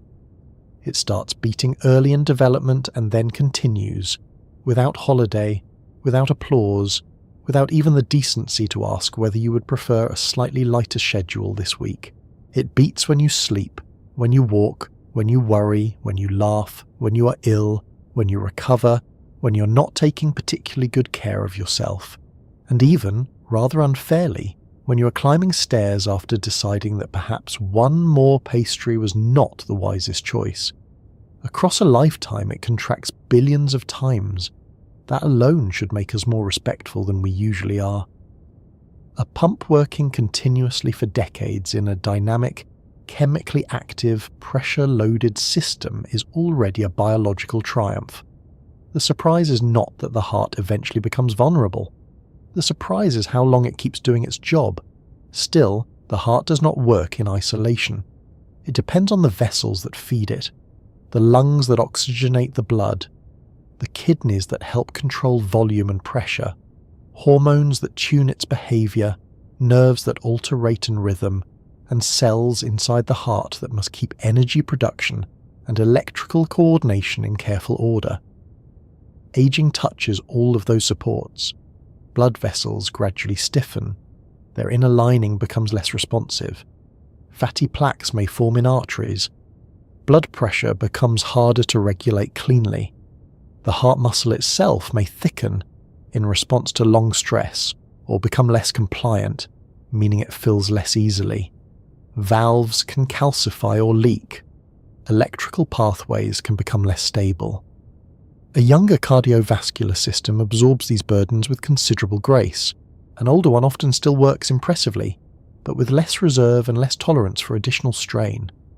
One reason the heart sets such a hard limit is that it does not regenerate well compared with some other tissues. Skin renews, blood is constantly replenished. The liver has remarkable restorative capacity. Heart muscle, by contrast, has very limited ability to replace large amounts of damaged tissue. When cardiac muscle cells die, especially after a heart attack, they are often replaced not by fresh contractile tissue in the same quantity, but by scar. Scar helps preserve structure. It prevents rupture. It is biologically useful. But it does not beat. It does not conduct electrical signals in the same way. It does not contract with the same force. So while medicine can do extraordinary things to support the heart, restore blood flow, manage rhythm, lower pressure, and reduce risk, the underlying truth remains difficult. The heart is essential, continuously stressed, and only modestly regenerative. That combination makes it one of the body's hardest limits. The blood vessels are just as important, even if they get rather less poetry. A heart can only pump effectively if the circulation it pumps into remains functional. Arteries need to stay elastic enough to buffer each beat. Small vessels need to deliver oxygen and nutrients into tissues efficiently. The lining of blood vessels, called the endothelium, plays a central role in controlling dilation, clotting, inflammation, and the behavior of surrounding tissues. Over time, that lining becomes less responsive. Vessels may become stiffer, narrower, more inflamed, or more prone to atherosclerosis. These changes ripple outward. The heart must work harder. The brain receives less reliable blood flow. The kidneys feel the strain. Healing slows. Risk of stroke rises. Tissues become less resilient because the transport network itself is aging. It is difficult to imagine a 1,000-year life in a body whose circulation is under this kind of cumulative pressure, because no organ escapes the consequences when the pipes harden and the flow grows less elegant. Then there is the brain, which may be the most demanding organ of all, precisely because it is not only necessary for life, but necessary for the continuity of the self as we experience it. A failing knee matters. A failing liver matters deeply. But the brain is where memory, language, identity, planning, feeling, perception, and consciousness are woven together. A body can be kept alive in limited ways with support for certain failing systems. A brain cannot be treated like a simple, replaceable component.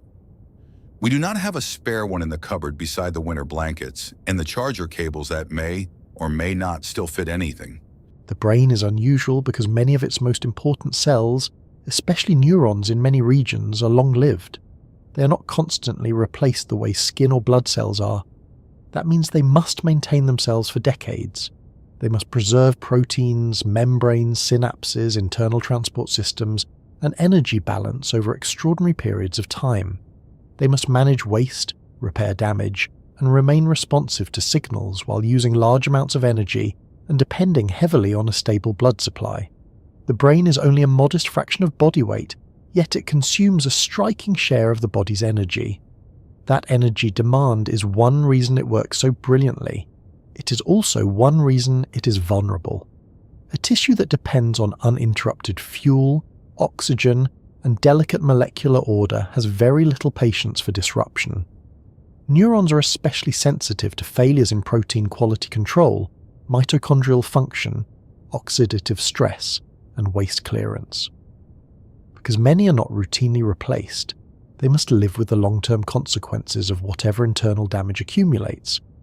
If proteins begin to misfold and aggregate, if mitochondria begin to falter, if autophagy and other cleanup systems become less efficient, the burden can build gradually until it impairs function. This is part of what makes neurodegenerative diseases so feared and so difficult. They reveal, in an especially cruel way, the limits of a tissue that depends on extraordinary internal order, yet has limited regenerative escape routes. The brain also depends intimately on its supporting cells. Neurons receive much of the public attention because they are electrically exciting and easier to romanticize. But glial cells, immune-like cells in the brain, vascular support, and the blood-brain barrier all matter immensely. Aging affects these as well. Blood flow regulation changes. Inflammatory signaling can increase. Support cells may become less effective at clearing waste or supporting synapses. The barrier that helps protect the brain from harmful substances may become less precise. Tiny vascular injuries and metabolic insults can accumulate over time. Cognitive aging is therefore not just about brain cells dying in some crude sense. It is about a gradual shift in the entire environment that makes high-level neural function possible.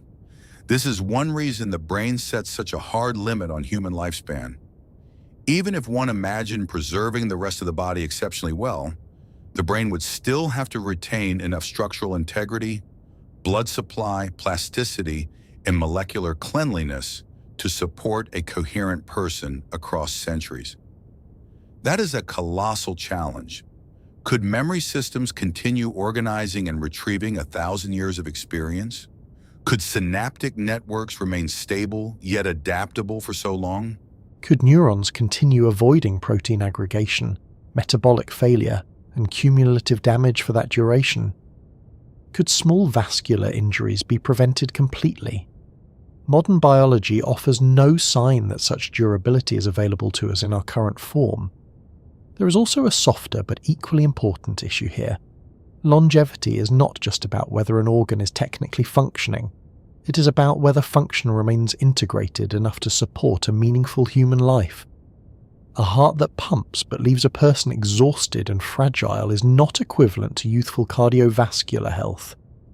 A brain that remains alive but loses memory, judgment, language, or personality does not preserve the thing most people mean when they imagine living longer.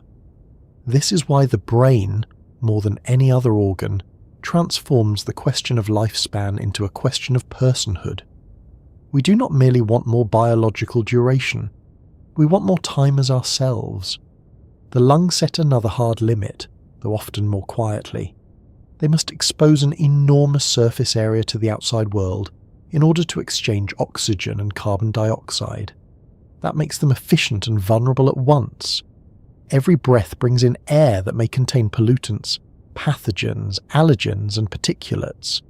The lung tissue must remain thin enough for gas exchange yet strong enough to withstand endless cycles of expansion and contraction. Over time, elasticity changes, immune defense shifts, and cumulative exposure leaves marks. Some of those marks are obvious in smokers or heavily polluted environments, but even absent dramatic damage, aging can reduce reserve. When lung function declines, everything else feels it, especially the heart and brain. A body cannot age gracefully for very long if oxygen delivery becomes chronically compromised. The kidneys are another pair of quiet tyrants in the story of long life.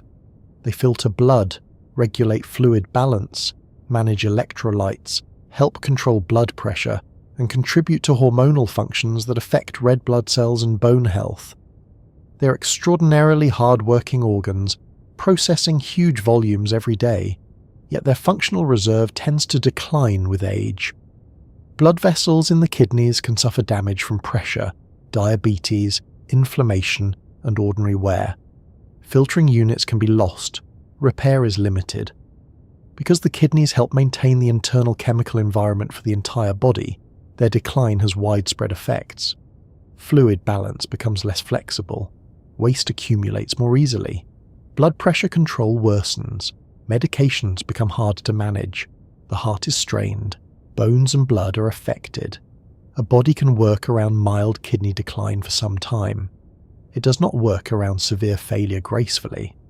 The liver is in some ways more forgiving than these organs, which is fortunate given the jobs we ask it to do.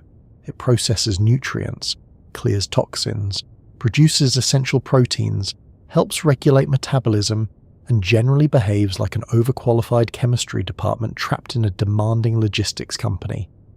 The liver does have considerable regenerative power, which is one reason it often seems less like the hard upper limit than the heart or brain. But even the liver is not immune to age-related stress, fibrosis, fat accumulation, vascular change, and metabolic burden. Its resilience is impressive, not endless. In a truly radical lifespan extension scenario, even the more regenerative organs would eventually need support beyond what normal biology provides. The endocrine system, too, is part of the fragile machine. Hormones help coordinate growth, reproduction, metabolism, stress responses, sleep, appetite, blood pressure, and tissue maintenance. Aging changes these signals. Some hormones decline, others become more erratic, tissues become less sensitive to them, blood sugar control may weaken, bone health changes, muscle maintenance becomes harder, sleep becomes less stable. Since hormones help coordinate the whole body, their gradual dysregulation means that aging is not just a collection of local failures, it is a shift in how the organism communicates with itself. A machine is fragile not only when its parts wear out, but when the instructions between its parts become less reliable. The musculoskeletal system deserves mention here as well, not because it sets the hardest absolute limit on survival in the way the heart or brain may do, but because it strongly shapes the difference between being alive and being physically capable. Muscles lose mass and strength with age. Bones lose density. Joints wear. Tendons and ligaments stiffen. This matters because movement itself helps preserve health. A body that can no longer move well becomes more vulnerable to falls, metabolic disease, cardiovascular decline, social isolation, and loss of independence. The machine becomes fragile partly because it moves less, and it moves less partly because it has become fragile. There is a feedback loop here that medicine can slow but not erase entirely. All of these organs and systems are connected, which is perhaps the most important point of all. The heart depends on vessels and kidneys. The brain depends on heart, vessels, lungs, metabolic control, and sleep. Muscles depend on nerves, hormones, and circulation. Immunity depends on bone marrow, metabolism, and signaling. When one major system declines, it often increases strain on the others. Aging is rarely a matter of one organ failing heroically in isolation while the rest stand by in youthful perfection. It is more often a gradual reduction in the harmony of the whole machine. Reserve shrinks, compensation rises. A stress that would once have been minor now pushes multiple systems at once. That shrinking reserve is really what turns these organs into hard limits. A young body can compensate impressively. Lose some blood and the circulation adjusts. Miss sleep and the brain muddles through. Fight an infection and the immune system mobilizes. Train hard and muscles rebuild. With age, the same stressors cost more. The heart has less room to increase output safely. The brain is less forgiving of low oxygen or metabolic chaos. The kidneys are less flexible with fluid shifts. The lungs recover more slowly from insult. Even if none of these systems is in outright failure, the margin for error becomes smaller. Longevity depends not just on keeping organs alive, but on preserving enough reserve that they can keep responding to the surprises of life. This is why the fantasy of simply replacing organs, while understandable, falls short as a complete answer. In principle, a faulty valve can be replaced. A kidney can be transplanted. A blocked artery can be opened. A joint can be rebuilt. These are extraordinary achievements, and they genuinely extend healthy life. But a person is not just a pile of parts waiting for upgrades. Organs age within a body that has its own immune system, vascular system, metabolic history, and accumulated cellular wear. One may replace a failing component, but not easily the whole context in which that component must live. And some organs, above all the brain, resist the entire metaphor. You can support a brain. You cannot simply exchange it and pretend continuity has been preserved. So when we ask which organs set the hardest limits, the answer is not a tidy ranking so much as a convergence. The brain is hard to replace and central to identity. The heart and vascular system operate continuously under high demand and regenerate poorly. The lungs are exposed and structurally delicate. The kidneys maintain chemical order with finite reserve. The endocrine and immune systems coordinate the whole. The musculoskeletal system preserves mobility and independence. Aging does not have to destroy all of them completely to make a 1,000-year life impossible. It only has to ensure that enough of them lose reserve, accuracy, or resilience over time. And that is exactly what biology tends to do. Yet there is one reason not to become too gloomy here. Nature is not completely uniform in how it solves these problems. There are animals that live much longer than we do relative to their size. Animals that resist cancer unusually well. Animals whose tissues age more slowly. Animals that seem to stretch the rules in ways scientists find fascinating and slightly unfair. Looking at them does not abolish our own limits, but it does offer clues about what biology can do under different evolutionary bargains. And once the fragile machine of the human body has shown us where its hardest limits lie, it becomes natural to look outward and ask how other creatures manage to negotiate those limits differently. Nature can be wonderfully inconvenient when you start thinking you understand the rules. Just when it seems clear that aging is the unavoidable price paid by every living body in more or less the same way, along comes some creature that appears to have negotiated a rather different arrangement. A whale lives for centuries, or close enough to make us stare. A tiny rodent resists cancer far better than it has any obvious right to. A tortoise moves through the world as if it has simply declined to participate in the usual rush of decay. A little freshwater animal keeps renewing itself with such persistence that biologists begin using phrases like negligible senescence, which is one of those wonderfully calm scientific expressions that actually means this thing is behaving in a way we find deeply unsettling.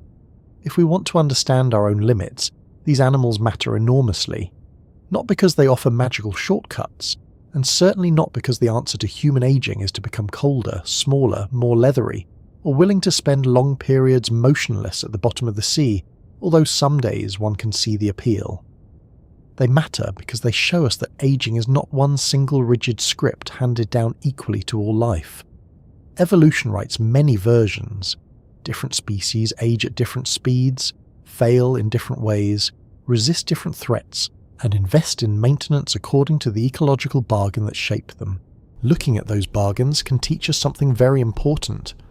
Human aging is real, but it is not the only possible biological pattern. It is one solution among many, and that makes it worth comparing. A good place to begin is with the simple fact that lifespan across animals varies wildly. Some insects live for days, some rodents live a few years. Dogs and cats, under good care, may live into their teens or beyond. Humans often live many decades. Some birds outlast mammals far larger than themselves. Some turtles and tortoises keep going for astonishing stretches of time. Certain whales appear to live well beyond a century. The Greenland shark is thought to live for several centuries, which is such an unreasonable amount of patience that it almost feels philosophical. This variation tells us immediately that aging is not set by one universal clock ticking at the same speed in every organism. It depends on how a body is built, how it uses energy, how much it invests in repair, how exposed it is to danger, and what sort of life history evolution favoured. One of the first lessons long-lived animals teach us is that survival strategy matters. Species that face heavy predation, unstable environments, or intense pressure to reproduce quickly often evolve fast lives. They grow quickly, reproduce early, and do not invest enormous resources in preserving themselves for the distant future. In evolutionary terms, there is little point building a body that could last 100 years if it is highly likely to be eaten, infected, frozen, starved, or stepped on by month 14. Other species inhabit niches where external death is less immediate. They may be protected by size, armor, social structure, low predation, slow movement, or environments that do not constantly try to kill them. Under those conditions, investing more in long-term maintenance can pay off. A giant tortoise tucked inside a sturdy shell is living a very different evolutionary life from a field mouse trying not to become lunch. This is part of why tortoises have become such iconic symbols of longevity.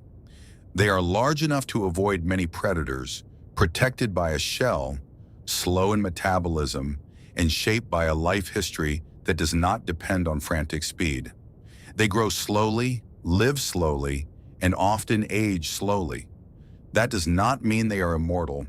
It means their tissues appear to maintain function over longer periods with less rapid decline than in many mammals. There is something wonderfully straightforward about the whole arrangement. If evolution gives you armor, low extrinsic mortality, and a strategy of patient persistence, it may also favor better long-term maintenance. Humans, by contrast, took a different route.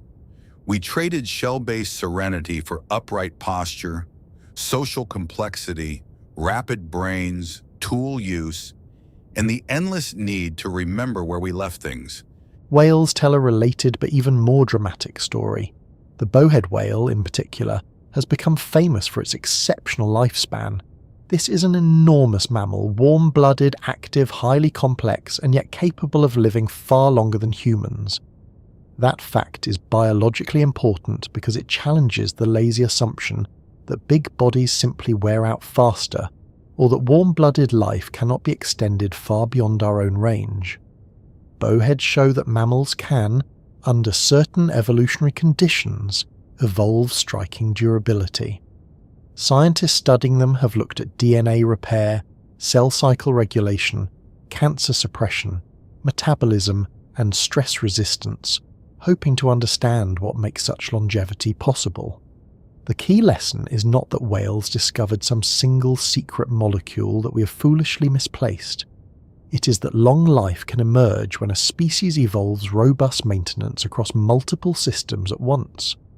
Large whales also raise another fascinating problem, namely cancer.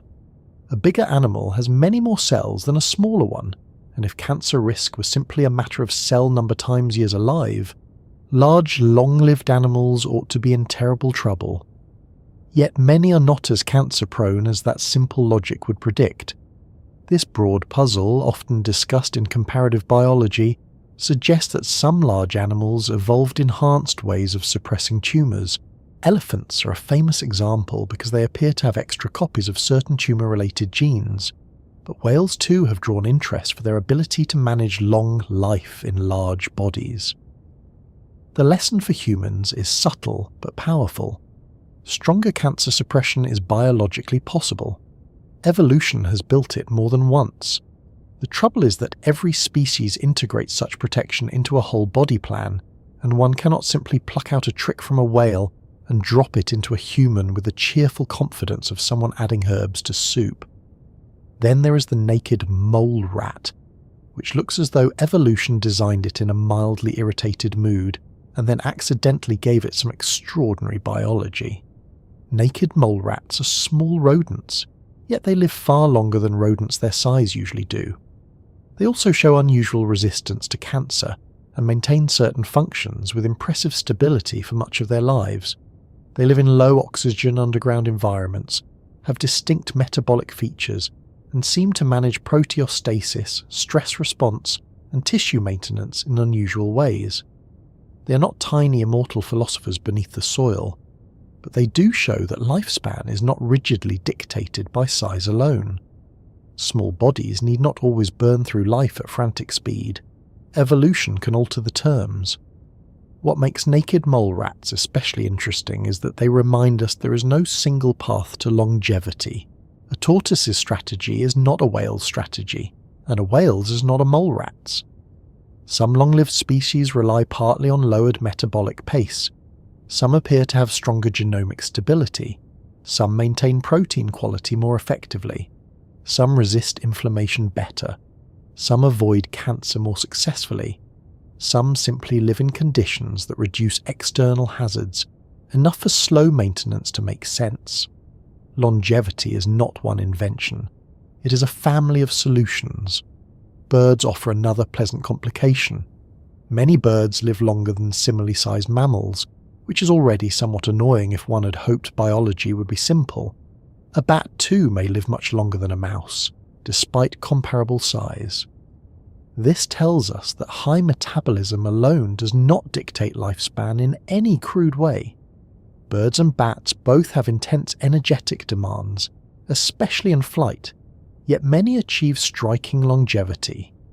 That suggests that when energy use is high, the story depends heavily on how well tissues are protected from the byproducts and stresses of that energy use. Efficient repair, strong antioxidant systems, protein quality control, immune regulation, and cellular resilience can matter as much as raw metabolic rate. It is not simply how much the engine runs, it is how well the engine manages heat, waste, and wear while running. That matters for humans because we often reach too quickly for one-factor explanations. We are tempted to say aging is caused by metabolism, or inflammation, or telomeres, or oxidative stress, or stem cell exhaustion, or protein damage, as though one villain could be dramatically unmasked at the end of a documentary. Comparative biology keeps ruining that simplicity in the best possible way. Different long-lived animals solve different parts of the aging problem with different emphases. That suggests human aging is also multifactorial in a very real sense.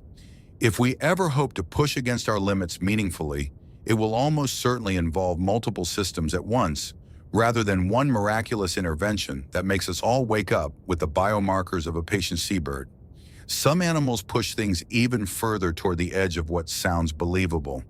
Hydra, for instance, have often fascinated scientists because they can renew themselves so persistently that under ideal conditions, they do not seem to show the sort of steadily rising age-specific mortality one expects in aging organisms. That does not mean they are invincible. They can be eaten, damaged, diseased, or destroyed. It means that their internal maintenance and renewal are organized in a way that does not produce obvious, ordinary senescence in the same fashion as mammals. This is enormously interesting, but also a good example of why copying solutions across life forms is not straightforward.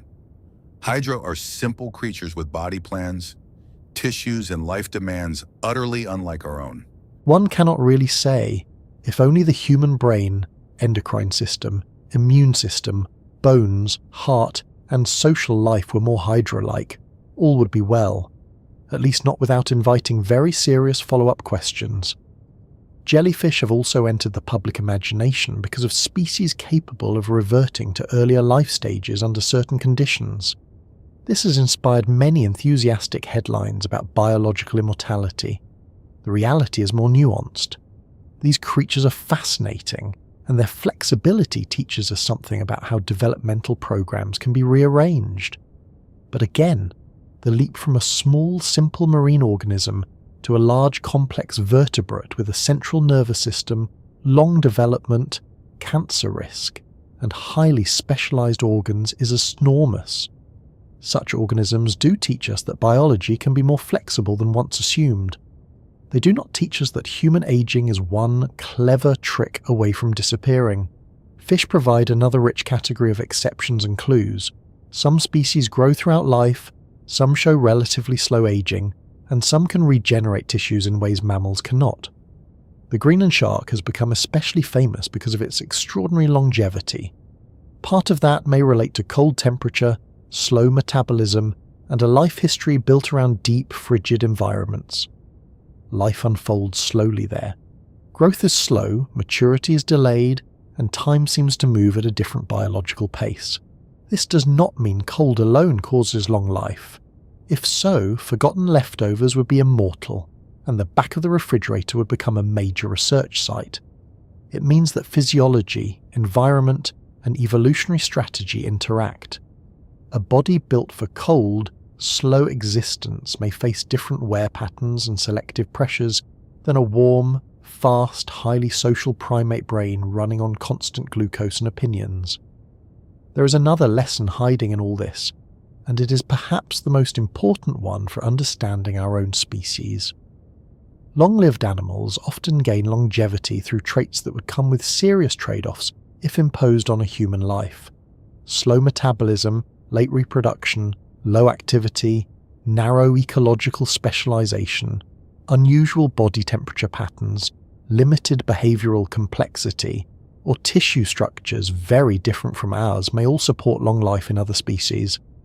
But humans are built around a distinctive package: large brains, long development, active metabolism, mobility, social dependence, cultural learning, prolonged childhood, and intense cognitive function. Our bodies are not just generic mammalian templates waiting to be tuned upward like a dimmer switch. They are integrated systems shaped around a very particular way of being alive. That is why comparative biology teaches humility as much as hope. It tells us that longer life is biologically possible. It tells us cancer resistance can be stronger, repair more effective, inflammation better controlled, protein homeostasis more durable, and senescence slower. But it also tells us that every species gets these benefits as part of a whole design. A bat's immune system, a whale's cancer defenses, a tortoise's pace of life, and a hydra's regenerative strategy are not independent accessories. They are woven into the rest of the organism. Humans cannot simply borrow one trait without asking what else must change to support it. Still, the hope is real and worth keeping. Long-lived animals give researchers a set of natural experiments that evolution has already run. They allow us to ask useful questions. How do some species preserve protein quality better? How do some maintain stem cells longer? How do some suppress tumours more effectively without destroying renewal? How do some control inflammation with greater grace? How do some protect neurons, vessels, or DNA across much longer timescales? These are not abstract curiosities. They point toward mechanisms, and mechanisms are where biology becomes actionable. For example, if a long-lived species shows unusually stable proteostasis, that suggests improving cellular cleanup and protein management may matter in humans. If another species shows enhanced DNA repair or stronger resistance to oxidative stress, that suggests pathways worth understanding. If some animals maintain cardiovascular health with slower deterioration, there may be clues about vascular aging. If others resist cancer despite large size and long life, they may reveal ways of strengthening tumour suppression without completely sacrificing renewal. Comparative biology does not hand us finished therapies, but it does widen our sense of what bodies can do. It also challenges the assumption that aging must be identical across all tissues. Some animals seem especially good at preserving certain systems. Some maintain fertility longer. Some preserve brain function or regenerative capacity differently. Some show little increase in mortality until very late in life. This variety suggests aging is not one uniform force acting equally on every cell in every creature. It is a pattern emerging from many systems, and those systems can be tuned differently by evolution. That is useful for humans because it means our own aging may also be more flexible in pieces than we once thought. We may not become thousand-year beings, but there may be room to preserve specific systems longer, reduce particular forms of damage, and widen the span of life lived in good function. At the same time, long-lived animals remind us that there may be hard limits no species fully escapes. Even the most durable animals live within ecology, injury, infection, mutation, and mechanical wear. Some age slowly, not all. Some resist cancer better, not perfectly. Some maintain renewal longer, not indefinitely. Life can be stretched, stabilized, buffered, and improved. But complete escape is rare enough that when we think we have found it, the organism usually turns out to be very simple, very strange, or both. Human beings, unfortunately for our vanity, are complex enough to make the problem harder. And yet complexity is also what makes the search worthwhile. A human life is not just a metabolism preserving itself. It is memory, learning, attachment, language, art, skill, responsibility, identity, and social continuity. If other creatures can teach us how to preserve tissues better, avoid disease longer, and reduce the pace of decline, even modestly, the gain is not trivial. An extra decade of healthy cognition, mobility, and cardiovascular resilience would not be a small victory. It would be enormous. The point of studying long-lived animals is not merely to dream of impossible ages. It is to understand what maintenance can look like when evolution has made different choices. So the tortoise, the whale, the shark, the bat, the bird, the naked mole rat, and the hydra each tell us something slightly different.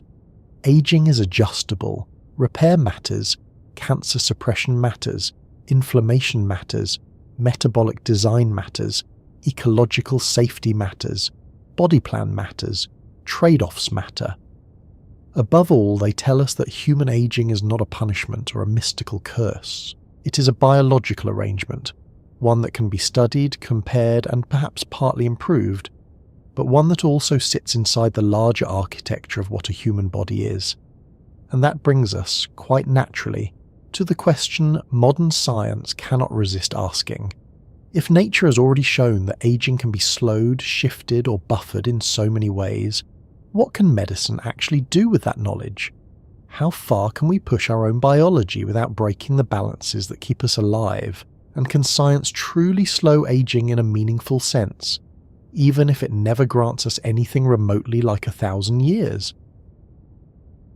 By the time people begin speaking seriously about slowing aging, the conversation often develops two distinct personalities. One is calm, careful, and scientific.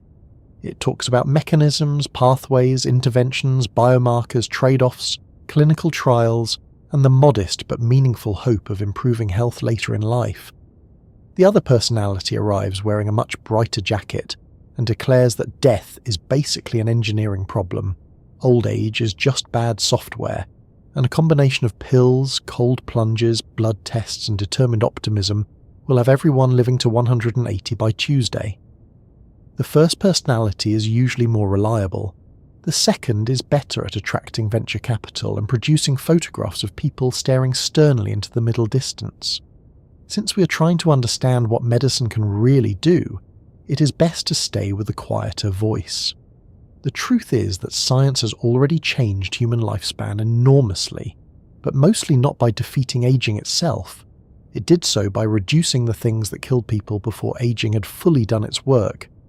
Clean water, sanitation, vaccines, safer childbirth, antibiotics, better nutrition, surgery, blood pressure treatment, insulin, trauma care, and public health measures have allowed vast numbers of people to survive childhood, infection, injury, and early chronic disease. That is one of the greatest achievements in human history. Yet it is important to understand what kind of achievement it is. We got better at reaching old age. We did not thereby abolish what old age does to the body. That distinction matters because when people ask whether medicine can slow aging, they're often asking something more specific than whether doctors can keep us alive longer. They're asking whether the underlying biological processes that produce aging can be delayed, softened, or redirected. Can the body be kept in a more youthful functional state for longer? Can tissues preserve repair capacity? Can inflammation be lowered? Can cells maintain order better? Can the risk of cancer, vascular disease, neurodegeneration, frailty, and metabolic collapse be pushed back not one at a time, but by intervening in aging itself? In other words, can medicine stop playing endless defense against each late-life disease separately and begin interfering with the deeper processes that make those diseases more likely in the first place? In principle, that idea makes a great deal of sense. Aging is the biggest risk factor for many of the diseases that trouble later life. If you could slow aging biologically even a little, you might delay many conditions at once. A therapy that made cells more resilient, improved protein cleanup, reduced chronic inflammation, preserved stem cell function, stabilized metabolism, and maintained vascular health could in theory do more good than treating heart disease, dementia, diabetes, frailty, and immune decline one by one after they appear. This is why aging research has become so compelling. It promises a shift from patching late-stage consequences to modifying the upstream drivers. The first thing to say, though, is that medicine is already slowing some aspects of functional decline in practical ways, even if it is not yet curing aging. Exercise, good sleep, blood pressure control, better diabetes management, smoking reduction, improved diet, and treatment of high cholesterol all influence aging-related outcomes. They reduce damage, improve repair conditions, preserve vascular function, and maintain resilience. None of these interventions makes a person immortal, but they do something important. They change the pace at which biological trouble accumulates. They widen health span, the portion of life spent in relatively good function. That word, health span, has become central for good reason. It is one thing to add years to life. It is another to add years worth living with strength, cognition, mobility, and independence. Most serious aging science is far more interested in the second goal than in creating large populations of extremely old people who are technically alive but mostly tired, inflamed, and annoyed. Caloric restriction is one of the oldest and most famous clues in this field. In many organisms, from yeast to worms to flies to rodents, reducing calorie intake without malnutrition can extend lifespan or improve health span. This has fascinated scientists for decades because it suggests that nutrient sensing is deeply tied to aging. When food is abundant, organisms may invest more in growth and reproduction. When resources are limited, some maintenance and stress response systems become more active. The body shifts priorities. This does not mean everyone should simply eat very little and expect to live forever on spinach and determination. Human biology is more complicated, and prolonged restriction can have costs, including weakness, hormonal disruption, reduced bone density, and misery, which science is rarely kind enough to count as a biomarker, but which certainly matters. Still, the basic lesson is powerful. Aging pathways respond to the metabolic environment. This is where nutrient-sensing pathways such as insulin signaling, IGF-1, AMPK, mTOR, and related systems enter the conversation. These pathways help cells decide whether resources are plentiful, whether to grow, whether to store, whether to repair, and how to respond to stress. In many animal studies, dialing these pathways differently can influence lifespan. One of the most famous compounds in this area is rapamycin, a drug that affects mTOR signaling. In mice, rapamycin has been shown to extend lifespan and influence multiple age-related processes. That naturally caused great excitement, because when a drug appears to slow aging in mammals, people begin speaking in tones usually reserved for newly discovered treasure. But here is where the quiet voice is needed again. A drug that extends lifespan in mice is not automatically a magic ticket for humans. Mice are useful, fascinating, and scientifically generous little creatures, but they are not simply small people in fur coats. Their metabolism, lifespan, disease patterns, and life history differ greatly from ours. Rapamycin also has side effects, including immunological and metabolic consequences, because growth and nutrient pathways are involved in many important functions. This brings us back to the theme that has followed us all along. Aging pathways are tied to essential biology. If you push them, you may gain something and lose something. The art is to find an intervention that slows damaging processes more than it creates new problems. Metformin, a medication long used in diabetes treatment, has also drawn attention because of observational data suggesting possible benefits beyond glucose control. It may influence metabolism, inflammation, and cellular stress responses in ways that make it interesting for aging research. Some scientists have hoped it could become a kind of broad, health span supporting drug.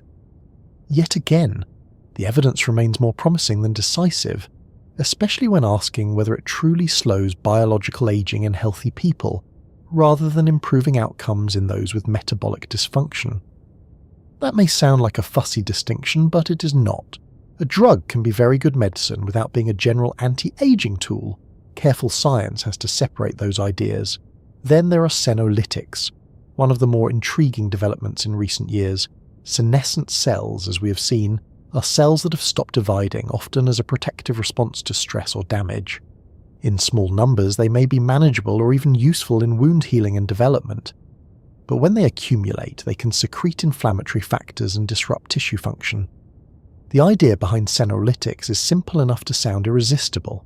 If these cells contribute to aging, perhaps clearing them out could improve health.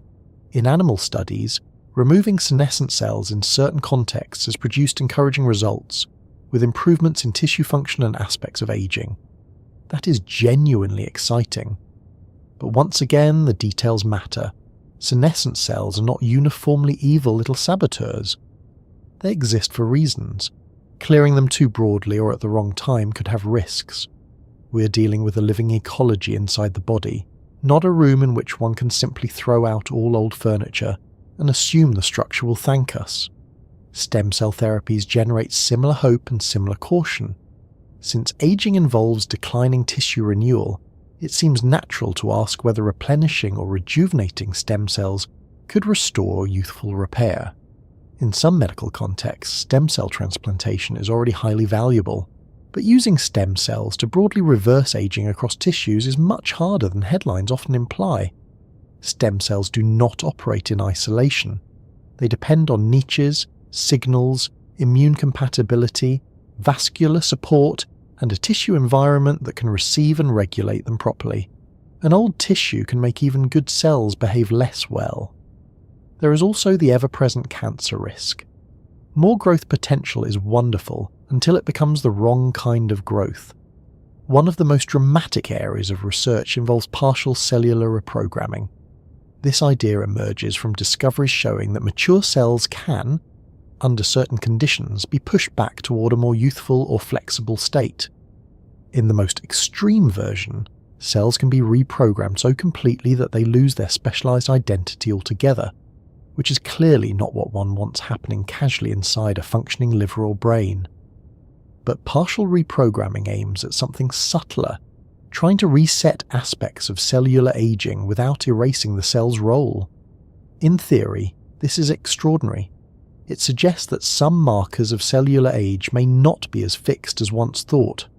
In practice, it is also dangerous territory. Push too far and you risk chaos, dedifferentiation, tumours or tissue dysfunction. We are not merely polishing old cells, we are meddling with identity itself. Still, the fact that reprogramming works at all, even in controlled laboratory contexts, has changed the intellectual landscape. It has made aging look less like a one-way collapse and more like a state with some potential reversibility and specific features. That is not the same as saying old age will soon be optional. It means that the body may retain more plasticity than we once assumed. And that matters. Once biology shows that a process is modifiable, even under limited conditions, the range of scientific imagination expands. One no longer asks only how to slow decline. One begins cautiously to ask whether parts of decline can be reset. Another major frontier lies in the measurement of biological age itself.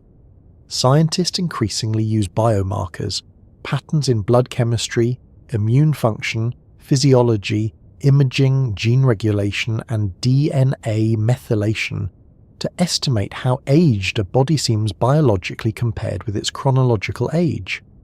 These aging clocks are not magical truth oracles, but they are useful tools. They allow researchers to ask whether an intervention appears to shift the body toward a younger or older profile. This is important because waiting 30 or 40 years for every trial outcome is not especially convenient. And science, though patient in theory, also likes to finish before the current lab staff retires. Reliable biomarkers may help identify which interventions actually influence aging processes, rather than simply making people feel productive for a quarter. But biomarkers create their own cautionary tale. Once numbers appear, people become very eager to optimize them, sometimes beyond what evidence supports. One can easily imagine a future in which individuals are chasing youthful methylation patterns with the same anxious energy people already bring to step counts, sleep scores, and the conviction that a wearable device disapproving of them has somehow become a moral verdict. The deeper issue remains unchanged. A marker is useful only if it tracks real function and risk. Lowering a number is not the same as improving the organism unless the number truly reflects something meaningful. Meanwhile, one of the strongest and least glamorous findings in aging science remains the importance of very ordinary interventions. Movement, especially strength-preserving and cardiovascular activity, supports muscles, metabolism, vascular health, insulin sensitivity, bone density, mood, and cognitive resilience. Sleep supports immune function, repair, hormonal coordination, and brain waste clearance. Good nutrition supports metabolic stability, tissue maintenance, and reduced inflammatory strain. Social connection, stress regulation, avoiding smoking, moderating alcohol, preserving hearing, managing blood pressure, and treating depression all influence how aging unfolds in real bodies. These interventions do not make for thrilling futuristic headlines. No one feels especially immortal after going for a sensible walk and getting to bed on time. Yet these remain among the most robust tools we have for slowing some of the damage that feeds aging. This can disappoint people who hoped the answer would arrive in a vial from a company with a sleek logo and ambitious statements about disruption. But it is also quietly encouraging. It means the biology of aging is responsive to conditions. The body is not just passively counting down, it is constantly adjusting to how it is fed, moved, stressed, rested, and medically supported. That does not eliminate limits, but it widens the portion of life during which repair, resilience, and reserve remain strong enough to matter. Even so, there are reasons to remain sober about how far medicine can go. Aging is not one disease. It is not even one mechanism. It is an interacting set of processes involving DNA damage, protein misfolding, mitochondrial decline, altered nutrient sensing, senescence, stem cell exhaustion, inflammation, telomere dynamics, tissue stiffening, vascular change, immune aging, and more. Any one therapy may help a piece of the problem, but the body ages as an integrated whole. To truly defeat aging, medicine would need to preserve or reset many systems at once without causing cancer, immune failure, developmental confusion, or metabolic instability. That is an immense challenge. There is also the problem of timing. Some interventions may help only if started before damage accumulates too far. Others may work better in certain tissues than in others. Some may benefit relatively healthy aging, but do little for advanced degeneration. Some may need to be used intermittently rather than continuously. Some may help one subgroup and harm another. Human beings are not lab-bred uniform organisms. We arrive with different genes, histories, exposures, diseases, and social conditions. A therapy that looks beautiful in a controlled animal model may become much messier when introduced into real populations full of variable sleep habits, stress levels, environmental exposures, and the occasional determination to ignore medical advice in favour of something found online at 2 a.m. Then there is the social dimension, which matters more than people sometimes admit. Even if medicine develops effective ways to slow aging modestly, who gets access? Will they be available widely or mostly to the wealthy and well-connected? Will health span gains increase inequality if some groups receive better anti-aging care decades before others? Will extended later life be accompanied by extended work expectations, economic pressure, and new forms of social strain? Science against the clock does not unfold in a vacuum. It unfolds inside societies that are often much better at inventing technology than at distributing it fairly. And still, despite all these cautions, the field deserves its excitement. It is no small thing that scientists can now identify hallmarks of aging, manipulate lifespan in animal models, clear senescent cells experimentally, study reprogramming, examine aging clocks, and test drugs that affect nutrient sensing pathways. Compared with the old eras of alchemical fantasy and fountain-chasing optimism, this is an astonishing advance. We are no longer merely wishing against decline, We're identifying mechanisms. We are mapping trade-offs. We are learning where the body bends and where it resists. That alone is a tremendous shift. Perhaps the best way to frame it is this. Medicine may well become increasingly good at slowing aging without ever defeating it. That may sound modest, but it is actually profound. If the onset of frailty, dementia, vascular disease, immune collapse and metabolic dysfunction could be delayed by even a handful of years across populations, the gain in human well-being would be enormous. If later life could be made stronger, clearer, more mobile, less painful, less isolated by disability, that would count as one of civilization's great successes.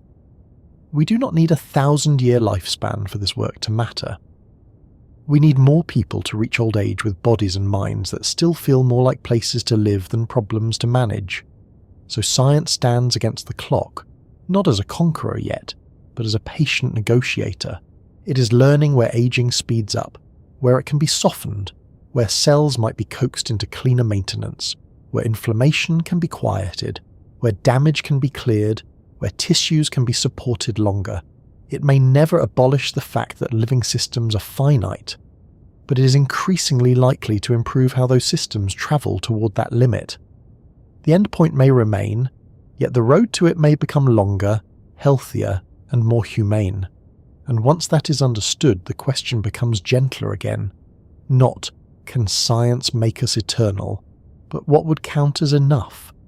If medicine can give us more years in good function, more time with clear minds and capable bodies, more room for work, love, repair, rest, and ordinary joy, then perhaps the measure of success is not defeating aging outright, but changing the terms on which we meet it, which leaves us naturally with the final and most human part of the whole story, because after all the cells and chromosomes and pathways and trade-offs, we still have to ask what a human life is for if it cannot stretch to 1,000 years. And so we arrive at the quieter part of the story, the place where science has taken us as far as it can on its own and then, very politely, steps to one side. We have followed aging from the level of cells to tissues, from DNA to repair systems, from telomeres to trade-offs, from the heart and brain to the strange examples offered by whales, tortoises, mole rats, and other creatures that seem to have negotiated rather different terms with time. We have seen that the human body is not flimsy, not poorly made, not carelessly assembled, but deeply impressive and still undeniably limited. We are built to last, but not forever. We are equipped for repair, but not perfect repair. We are shaped for survival, not permanence. And once all of that has been said, a softer question remains. If a human life cannot stretch to 1,000 years, then what would make it long enough to feel complete, or at least not cruelly unfinished? That question matters because the wish for a longer life is not foolish. It would be easy after all this biology to become slightly smug and say that humans must simply accept their limits and stop being dramatic about it. But that would miss the point entirely. Wanting more life is one of the most understandable desires a person can have. It is not a defect in reasoning. It is often the clearest possible sign that life contains things worth staying for. Nobody wishes for more time because they are enchanted by the mere sight of calendars. They wish for more time because there are people they are not ready to leave, places they would like to see again, work they have not finished, wrongs they would still like to repair, pleasures they are not tired of, and ordinary mornings that turned out to be much more valuable than they looked at first. In that sense, the dream of living for 1,000 years says something flattering about human beings. It means that once we become truly aware of life, we often judge it worth continuing. That is no small thing. A species could have evolved with intelligence and still found existence rather dreary overall. We did not. We complain, certainly. We sigh at paperwork, bad traffic, poor sleep, difficult people, rising prices, stubborn backs, and the fact that kitchen appliances always seem to break at a moment of personal inconvenience. But underneath all of that, most people remain attached to life with surprising loyalty. Even when life is difficult, the wish for more of it often survives. That should not be dismissed lightly. At the same time, biology has shown us that there may be something misleading in the dream of sheer quantity.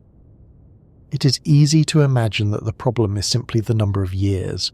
If 80 feels too short, then perhaps 200 would be better, and if 200 is better, then surely 1,000 would be magnificent.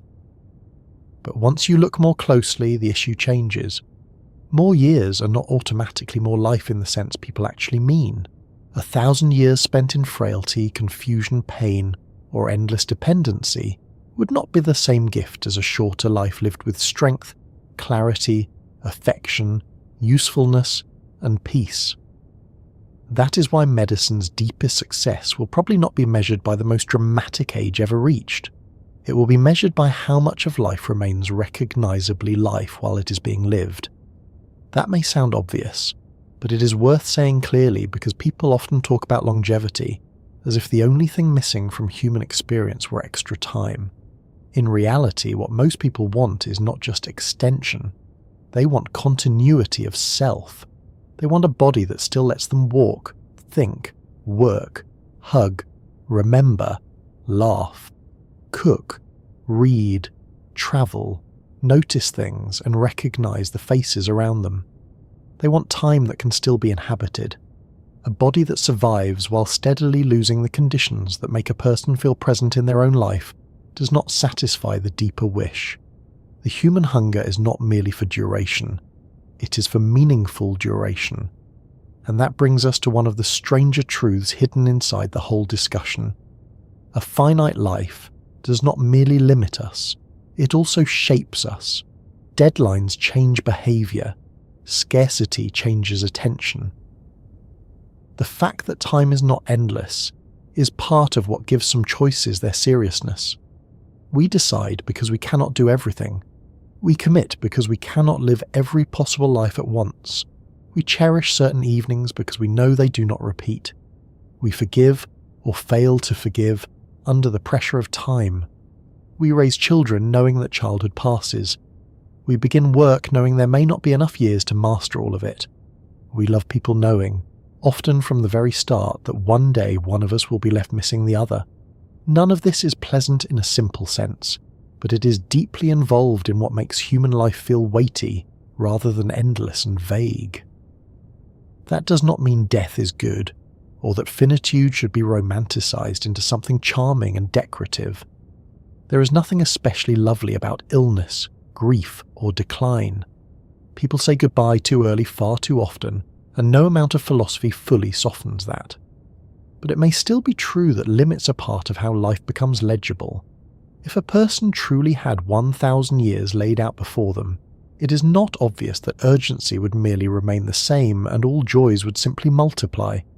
Some things might deepen, some things might also drift. Decisions could be postponed for a century or two. Regrets might become grander rather than smaller.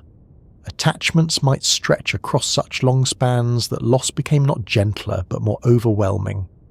Institutions, relationships, identities, and memory itself might begin to behave very differently in ways we do not automatically understand as improvements. There is also the quieter problem of saturation. Human beings often imagine more life as though all the best parts would continue with undiminished freshness. Perhaps some would. But it is also possible that much of what we love depends partly on repetition being limited. A spring feels like spring because winter passes and because we have only seen so many of them. A child's growing up is meaningful because it happens once. Friendships deepen across years because those years are bounded and shared. Even knowledge has a pace. Learning feels rewarding partly because the learner is aware, however vaguely, that time matters. Stretch life to 1,000 years, and perhaps wisdom deepens beyond anything we know. Or perhaps boredom, delay, inertia, and emotional wear become the more important story. We do not know. Human imagination is very good at picturing the extra centuries, and rather less good at picturing what they would do to motivation on a rainy Tuesday in year 612. That uncertainty is useful because it nudges us toward a better question. Instead of asking only how long a life should be, it may be wiser to ask what a life needs in order to feel sufficient. That answer will vary from person to person, but certain themes appear again and again. People want enough time to grow into themselves, or at least into a version of themselves they can tolerate. They want enough time to love and be loved well. They want enough time to recover from youth, which is often less graceful than memory later suggests. They want enough time to become competent at something that matters to them. They want enough time to contribute, to help, to be useful beyond the boundaries of their own appetite and fear. They want enough time to put at least some things in order, both outwardly and inwardly. They want enough time not merely to exist, but to become recognizable to themselves. When you put it that way, it becomes clearer why age itself can bring a strange kind of enrichment. Biology gives with one hand and takes with the other. Youth has speed, resilience, recovery, and the delightful confidence to treat sleep as a negotiable suggestion. Later, life often brings more caution, but also more perspective.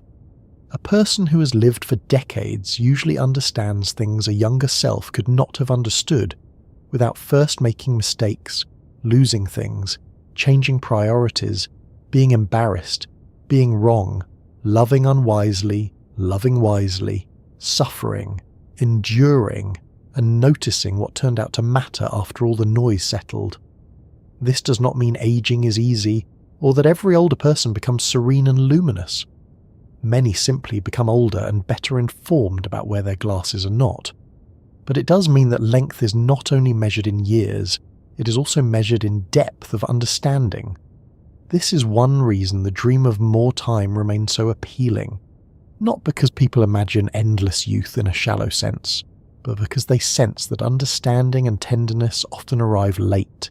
The body begins to weaken just when many people have finally become more patient, less vain, less hurried, and more able to tell the important from the trivial. There is a genuine sadness in that. One reaches greater maturity and then discovers that knees, blood vessels, and sleep architecture are not wholly impressed by moral development. So yes, it is natural to wish for more years in which to inhabit a calmer, wiser self. And perhaps that is the most decent hope medicine can serve. Not to turn human beings into endless projects without horizon, but to give more people a better chance of reaching that later steadiness without being crushed by avoidable disease, frailty, pain, or cognitive loss. If science can preserve mobility, reduce dementia, protect the heart, support the immune system, maintain sight and hearing, improve sleep, reduce inflammation, and widen the years in which people can still live as themselves, that is not a small victory. It is a profound one. A life need not be 1,000 years long to be radically improved by 10 or 15 good years added to its stronger end. There is something else worth saying here, especially before sleep, when the mind becomes honest in ways it avoids during the day. Many people do not actually fear the number of years running out in the abstract. They fear leaving life unfinished in particular ways. They fear conversations not had. They fear reconciliation delayed too long. They fear not having been present enough with the people who mattered. They fear work that consumed too much and gave back too little. They fear living on the surface of things and then discovering too late that depth was available all along.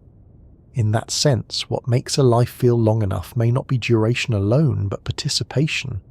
Did one show up? Did one notice? Did one love imperfectly but sincerely? Did one let life in, or mostly stand outside organising it? This is not a demand for greatness, by the way.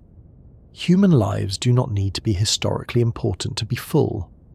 One of the more misleading habits of modern culture is the idea that meaningful life must look impressive from the outside.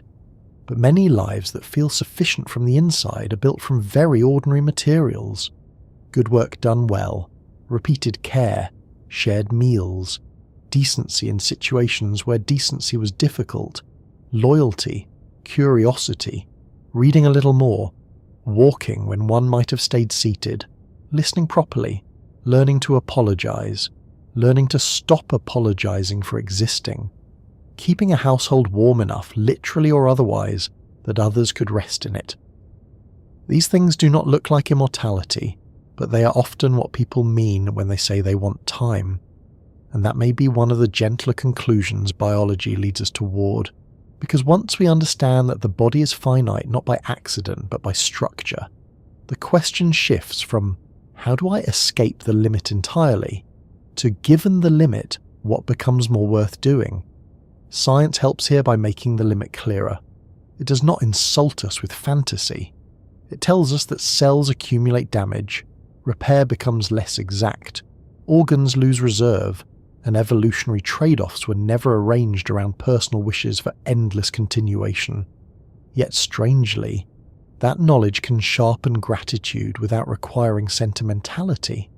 The body is limited, yes, but within those limits it does remarkable things. It carries us through years of work and affection and change. It heals more than we notice. It remembers more than we deserve.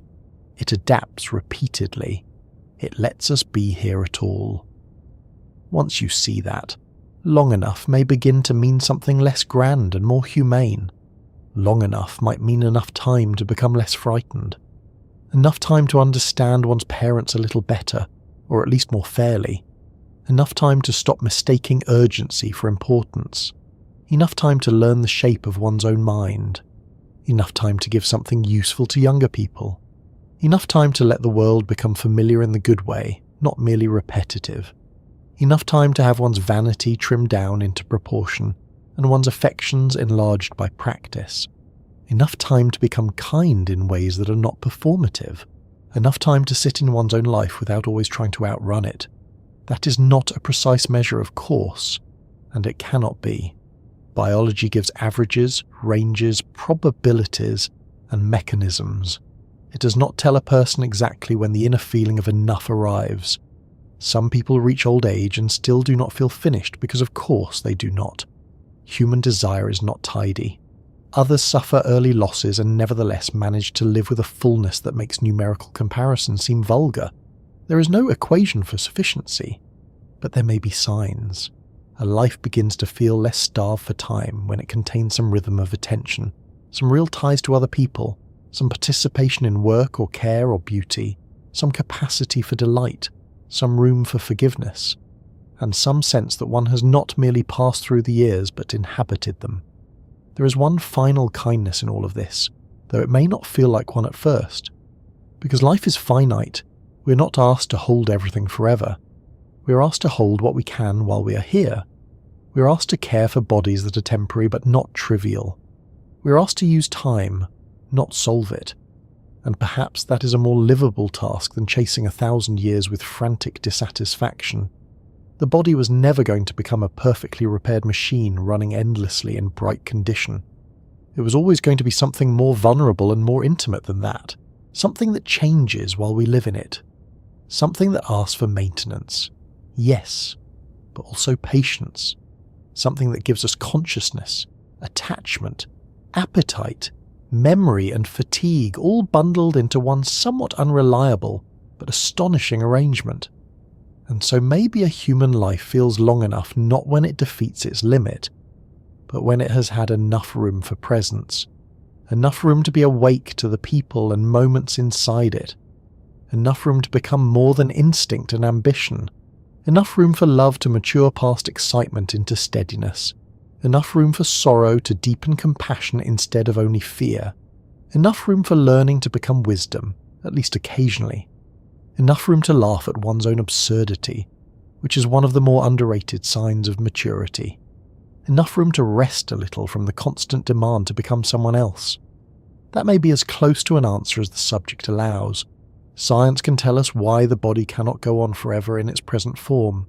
It can map the cell damage, the genetic burden, the repair limits, the organ vulnerabilities, the evolutionary bargains, and the pathways by which aging unfolds.